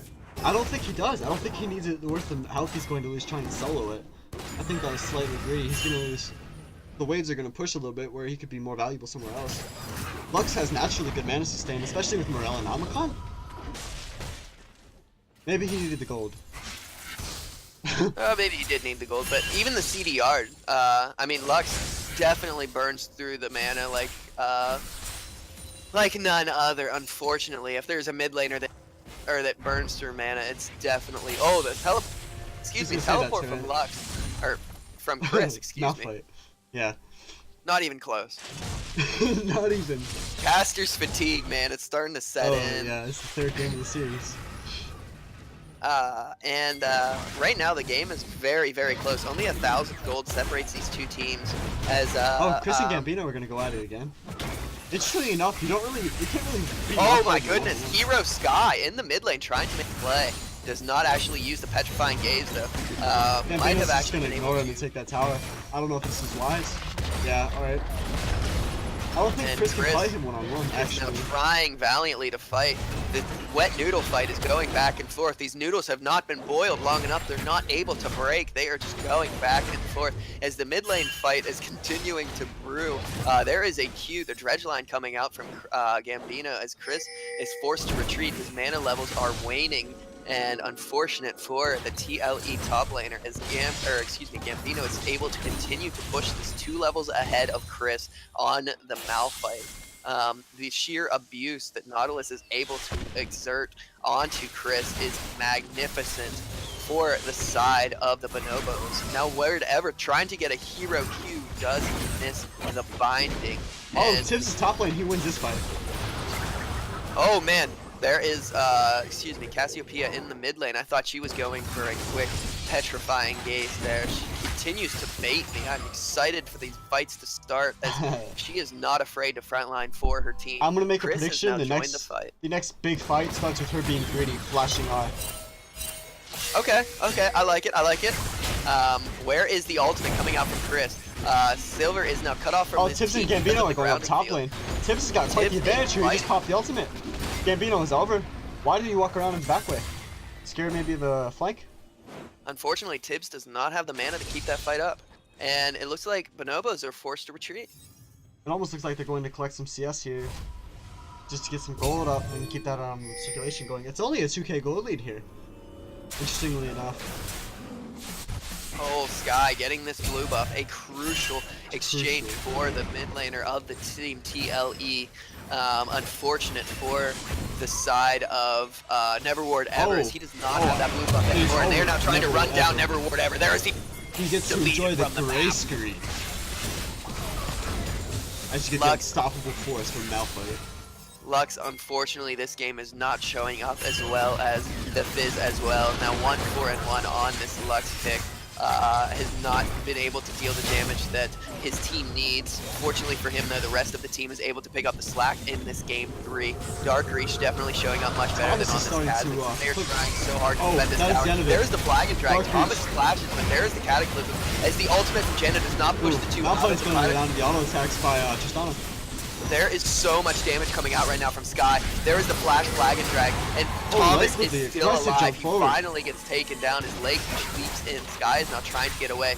Sky does have Flash. Flashing forward. There it is used and is able to stay alive thanks to Boner Donor's Janna. Interestingly enough, Jax was up top lane that entire fight. He was out pushing. So blue team, smart choice to pick the fight there. That was a big play though from the Bonobo squad, as they are able to recognize the fact that there is so much put into the tank to kill Never Ward Ever that they are able to turn that around. The flash, flag, and drag maybe have been a slightly overzealous, but it does net them a kill onto the side of Thomas and Chris as well. 2-for-1 exchange after all is said and actually I should say 2-for-2 after all is said and done, because Never Ward Ever was killed slightly before that. Oh, we're gonna go aggressive on Sky again? Maybe? No? Okay, Gambino, the flank. Oh my god. The dredge line missed. Oh, Dredge line. uses the dredge line, but does miss the dredge line. We have Lux up top lane here. Something's about to break out mid. I think she might be trying to rotate back there after she collects this blue buff. Dragon is Dragon in 25. Do we know what it is? Seconds. It is a rock drake. Okay. Oh, Baron is started by Dark Reach and Never Ward Ever. Silver is there as well, trying. Fight is about to break out here as they are come taking over. so much damage from this. This might be a desperation. Oh no! They do not need to make this. As Thomas has joined the fight, there is the Tibbs is getting Dark Reach is on top of him. There's the ultimate. He gets the shield from Janna, saves him long enough to kill Dark Reach, but Never Ward Ever is able to kill Thomas, and now there's all hell breaking loose. There's the unstoppable force coming in from Chris. He's trying his hardest to keep it. He's holding a 1-on-3, interestingly enough. Guy is just cutting through. That Gambino Cass is being a monster right now. He's cutting through so much armor, so much MR, and is able to claim the kill. Gambino could not do anything, despite being 2 levels higher than anybody on the side of TLE. Is no match for the consistent damage coming out of those twin fangs from Sky. That was insane. She played that fight like a pro. There's no reason that the battalion needed to try and take that Baron. That was such a desperation call. I see the idea of saying you go ahead and take Dragon. We don't care. We'll take Baron. We'll trade. But you do it 25 seconds early, and you're gonna get shit on. You're gonna lose. Yeah, and they didn't have the vision to know that either. Like they just assumed that they were doing the Dragon. They didn't know that they were closing in. Yeah. But such is League of Legends. It's always a game about playing off your opponent's mistakes. And now Never Ward Ever and Dark Reach are looking to try and take this Dragon. Tibbs, is he looking to make the hero play? He is not. So Rock Dragon number 2 is taken for TLE. That is 1 apiece now. And we have a 3rd Rock Drake coming up in just 6 minutes, meaning the 30-minute Dragon is a real threat. The 36-minute Elder Dragon is a real thing. That's TLE's win condition. I would agree. Right now, Flying Gambino is a huge... Oh my goodness, where... Oh, Sky with the... As Gambino is now cut off from... He cannot use anything because he's stuck in that line. Massive ult by Braum. Massive ult by Gambino. Tibbs is gonna get blown up. Oh, Chris got a 4-man. He is able to get away, and now there's the ultimate. Cataclysm on Thomas. But Thomas is getting so much free damage off. Where's the Twin Fangs? The Twin Fangs are just cutting through so much damage, as now Lake is poisoned. There's the Q, but there's no meaningful follow-up, as Chris is not tanky enough to sustain through the amount of damage that is coming through the side of the battalion. Unfortunate for the side of TLE, as their health bars on their carries were so incredibly high. Boner Donor doing an incredible job keeping Thomas alive. Props to the TLE support for keeping both Thomas and Sky alive. They're gonna burn through this. Oh my god. Where's the Lux ultimate? That is the only thing that they have to save. Okay. Almost. Does not actually claim the Baron. Unfortunate as now Silver is on the wrong side of the map. Trying to get away. Does not know that they are backing, but is looking to back himself. And I feel like TLE just gave themselves another win condition with that Baron. Yeah, I mean, all they need to do at this point is just group under a tower. Yeah, right? They have the siege potential and the damage output to win any team fight at this point. Yeah, they don't need to force a fight. They don't need to force a fight, they just need the Flying Gambino to feel desperate and to force a fight into them, and then they use the Petrifying Gaze and just annihilate him. And then they have the Unstoppable Force to be able to just start the backline. And this Baron is going to be huge for the side of TLE. It is up to the Bonobo Battalion to put a firm hold on this game, and they need to put it on now. I feel like this is where Jarvan needs to show up. He's been quiet all game. This is where he needs to show up and make a big play. Oh shoot! Speaking of that, my boy Lake is now 2-1-2. Feels bad, man. Oof! Both our predictions are wrong. Well, oh man, Silver looking to be frontline and trying to get something done here, as Lake and Silver are looking to try and end this Baron buff early. They understand that if towers are starting to be taken, that is too much for the side of TLE to be, for the Battalion to be able to come back from TLE with the siege. Oh, the flash dredge line. There it is. Where is the ultimate from? Sky up, and she is deleted as they are now on top of Tom. Tom is trying desperately to fight it out. The shields are not strong enough. Jax needs to be backing right here. Jax is in the bot lane. They're trying so hard. The dredge line lane on Jana. That is huge. Chris is now in the tower. Chris is trying so hard to save himself. He's under the tower. They are fighting him so strong. Gambino is the huge tank that the side of Battalion needs. Jax is able to get the tower, and that is a huge play for Flying Gambino. The flash dredge line was a huge play. That is exactly what the rest of the Bonobo Battalion needed, as they are now looking to take the first inhib of the game, even with a gold deficit. They are quite a gold deficit is almost marginal though at this point in the game. It is only 1,000 gold. It is not really worth talking about. With that one play, this game just opened wide open. It is anybody's game at this point. Both teams know their win conditions. Both teams know how to play the team fight. Let's see what the mechanics happen. Dragon is up. We got Dragon in 2 minutes. That last rock drake will be something they probably fight over if the game lasts that long. That game, or that fight, hinged entirely on the fact that Sky was not able to do any damage. If we had statisticians, because you know we're a huge league here, if we had statisticians, you would see the bar graph where maybe Sky got in an auto attack and that's it. From the moment that fight started, he was dead within a second. The flash dredge line, they had so much EQ combo. They covered their CC so much. Well, we had that we seen that Nautilus hosted and the Nautilus ultimate.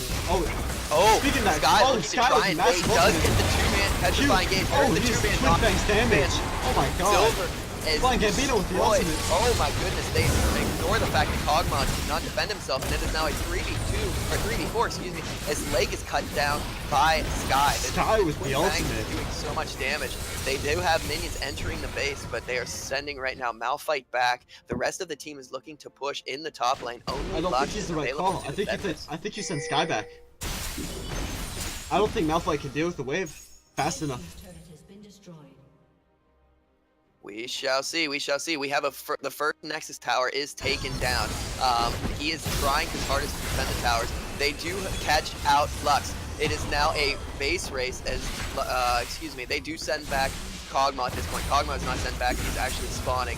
Right now, Braum is spawning. We have 6 seconds onto Lake. Dark Reach is spawned as well. They are looking to try and get this now down before the fight. That was not a very smart choice. Try and defend the tower.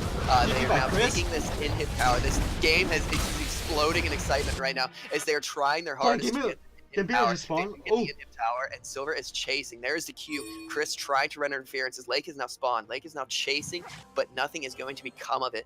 There is so much pressure for both of these teams as they are both trying their hardest to make this game count. They want it to be a win in their books. Both teams not Silver Assassin found oh my goodness, we have more. As Tibbs in the back lane, a huge, unstoppable, it's massive. There's a QE combo from Jarvis. The Cataclysm is huge as Gambino is Gambino is just dropping to Thomas. Thomas is going to come up with the cleanup crew and kill Dark as well. Like, Dark Reach is now cut through, and wow, it is a 3. This is a big game. A 1 for 5 exchange. I think that's the series. I don't think it's game. The death timers are still too low, but this is definitely 2 inhibs. As Jax is now taking the top side, the top bot lane inhib for the side of TLE has gone down. However, top side and mid side, Bonobo's inhibs are going down. Tibbs might actually die to minions here. He is able to get away, and Thomas and Boner Donor are able to get the tower in the mid lane. Lake has now spawned, but likely will not make it in time as Jax is backing in a rather greedy spot. He's gonna die. He might actually die here. Oh, he does not get caught. Okay, maybe. Oh, Lake does go in.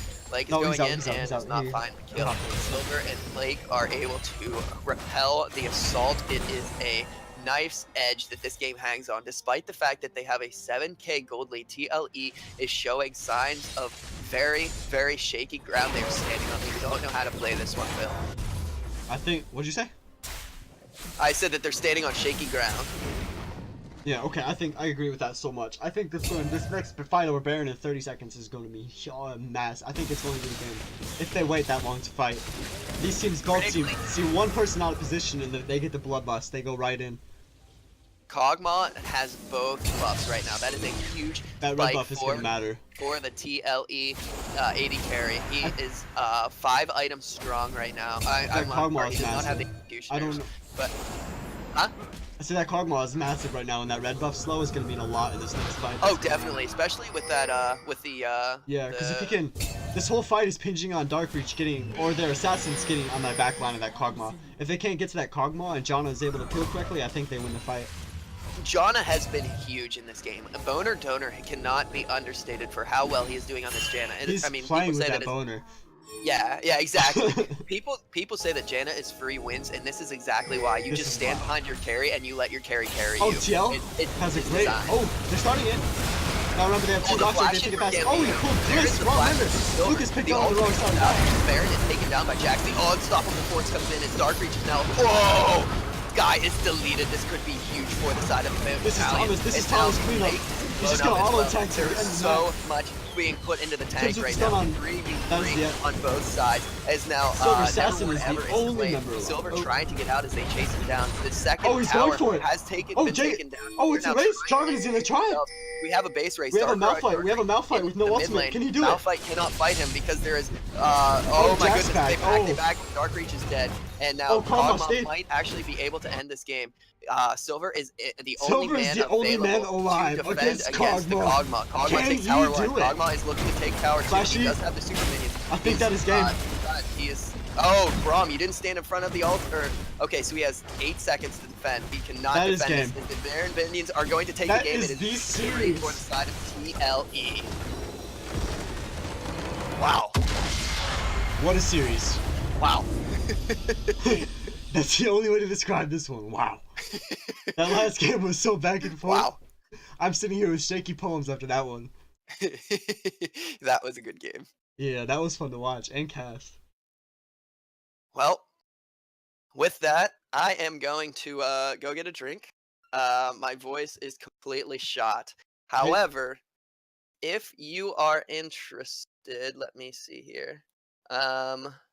If you want to talk about how that broadcast went afterwards, that'd be awesome too. Yeah, I'll talk to you, dude. Awesome, so I can learn a little bit.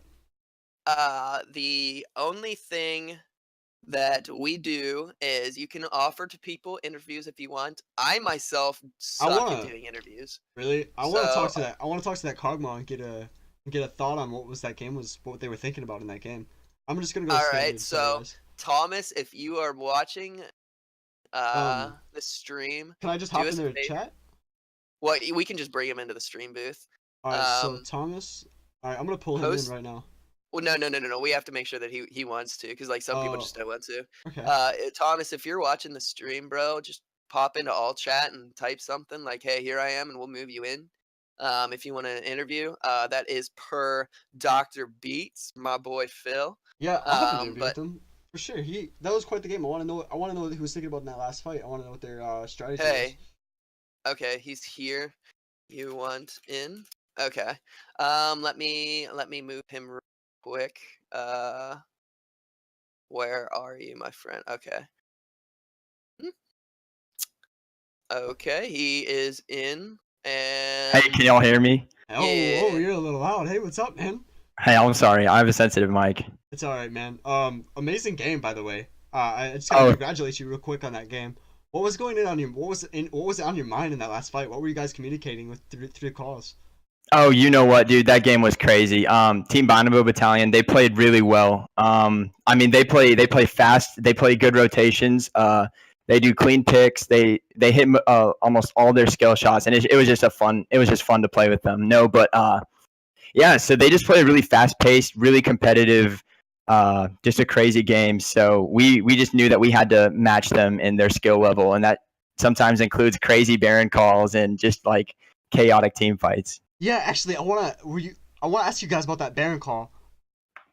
Yes. Was that about 25 minutes in the game? Oh, are you talking about the first one? Yeah. Yeah. So yeah, that first one was just I I think we saw Trist bot, or we saw somebody bot, and we knew that I think one of their TPs, or I don't even know if the mid laner took TP this game. We knew that one TP was down. So and we had a Mountain Drake. So Mountain just the extra hit on the objectives just allows for just demolishing those big objectives. So I just said, hey, let's go Baron, let's try it and see what happens, and we just went for it. Yeah. So what was your in the earlier team fights? Well, I can't pull up a clip because I don't have the replay. I wish I could, but in the earlier team fights, when they had all that engage on you, what was your guys' strat to keep them away from you? You know what? We just tried to slow the fights down around me and around Sky, because Sky was just so comfortable on his champ, and I know he got picked a couple times, but he's a trooper, man. He just keeps giving it all, and we just try to slow the fights down as much as we can sometimes. All right. That's all I got for you, man. Thanks for the time. All right. Thank you so much for casting this. Had a great time. All right. Have a good one, buddy. Enjoy your night. Thanks. See y'all. See ya. So yeah, All any right, last well- words you got on that game, bud? I enjoyed. I mean, I love Cat 3s. They're always so much fun. Oh, But with that, my blood pressure's starting to go up a little bit, which means nature's calling. So I am going to go grab a bottle of water. I am extremely thirsty. all right. And if you guys are around and you want to play some normals, anybody on the stream, hit us up in all chat. I'm looking for some people to play a normal game with. Hell yeah. And like I said, first come first serve. Except Here, here, let me start a lobby with you. Oh, Get wait. everybody going. hold on a second. Somebody, let me see here. I think somebody sending Y. Woo! I forgot I could just come in here. Ooh, what's up, dude? I forgot I was a streamer. What's up, What? Gambino? Hey guys, how's it Hey. going? Hey, man, I got a couple questions to ask you too while you're here. What is it? How did you land those dredge lines? You had some pretty nasty. What? Nautilus That is was broken. Let let me. me- After watching you play, that champion seems a little OP. Nautilus's hook hitbox is broken. So at the edge of it, like there's a little like one, maybe even 2-3 pixels that it goes past the when it's showed on the indicator. It goes further than the indicator shows, and it always has. Oh wow. Okay, that's amazing. Actually, thanks for the information. That makes it that helps a little bit. In our No solo queue. Problem. I've played a lot of Nautilus. I can I tell was after that surprised. last To see, game. I was surprised to see a top lane, dude. I'm not gonna lie. My match history, I really am Nautilus. Well, not history, I guess. The past 2 seasons. Well, yeah. I wonder why they. I almost wonder why they didn't ban you after the first game. I mean, it didn't carry. Like we ended up losing, so they could deal with it. Apparently not in the third game. We still lost. Oh wait, sorry, wrong team. Rip, rip. All right, guys. That's the end for the night. Talk to y'all later. All right, we got it.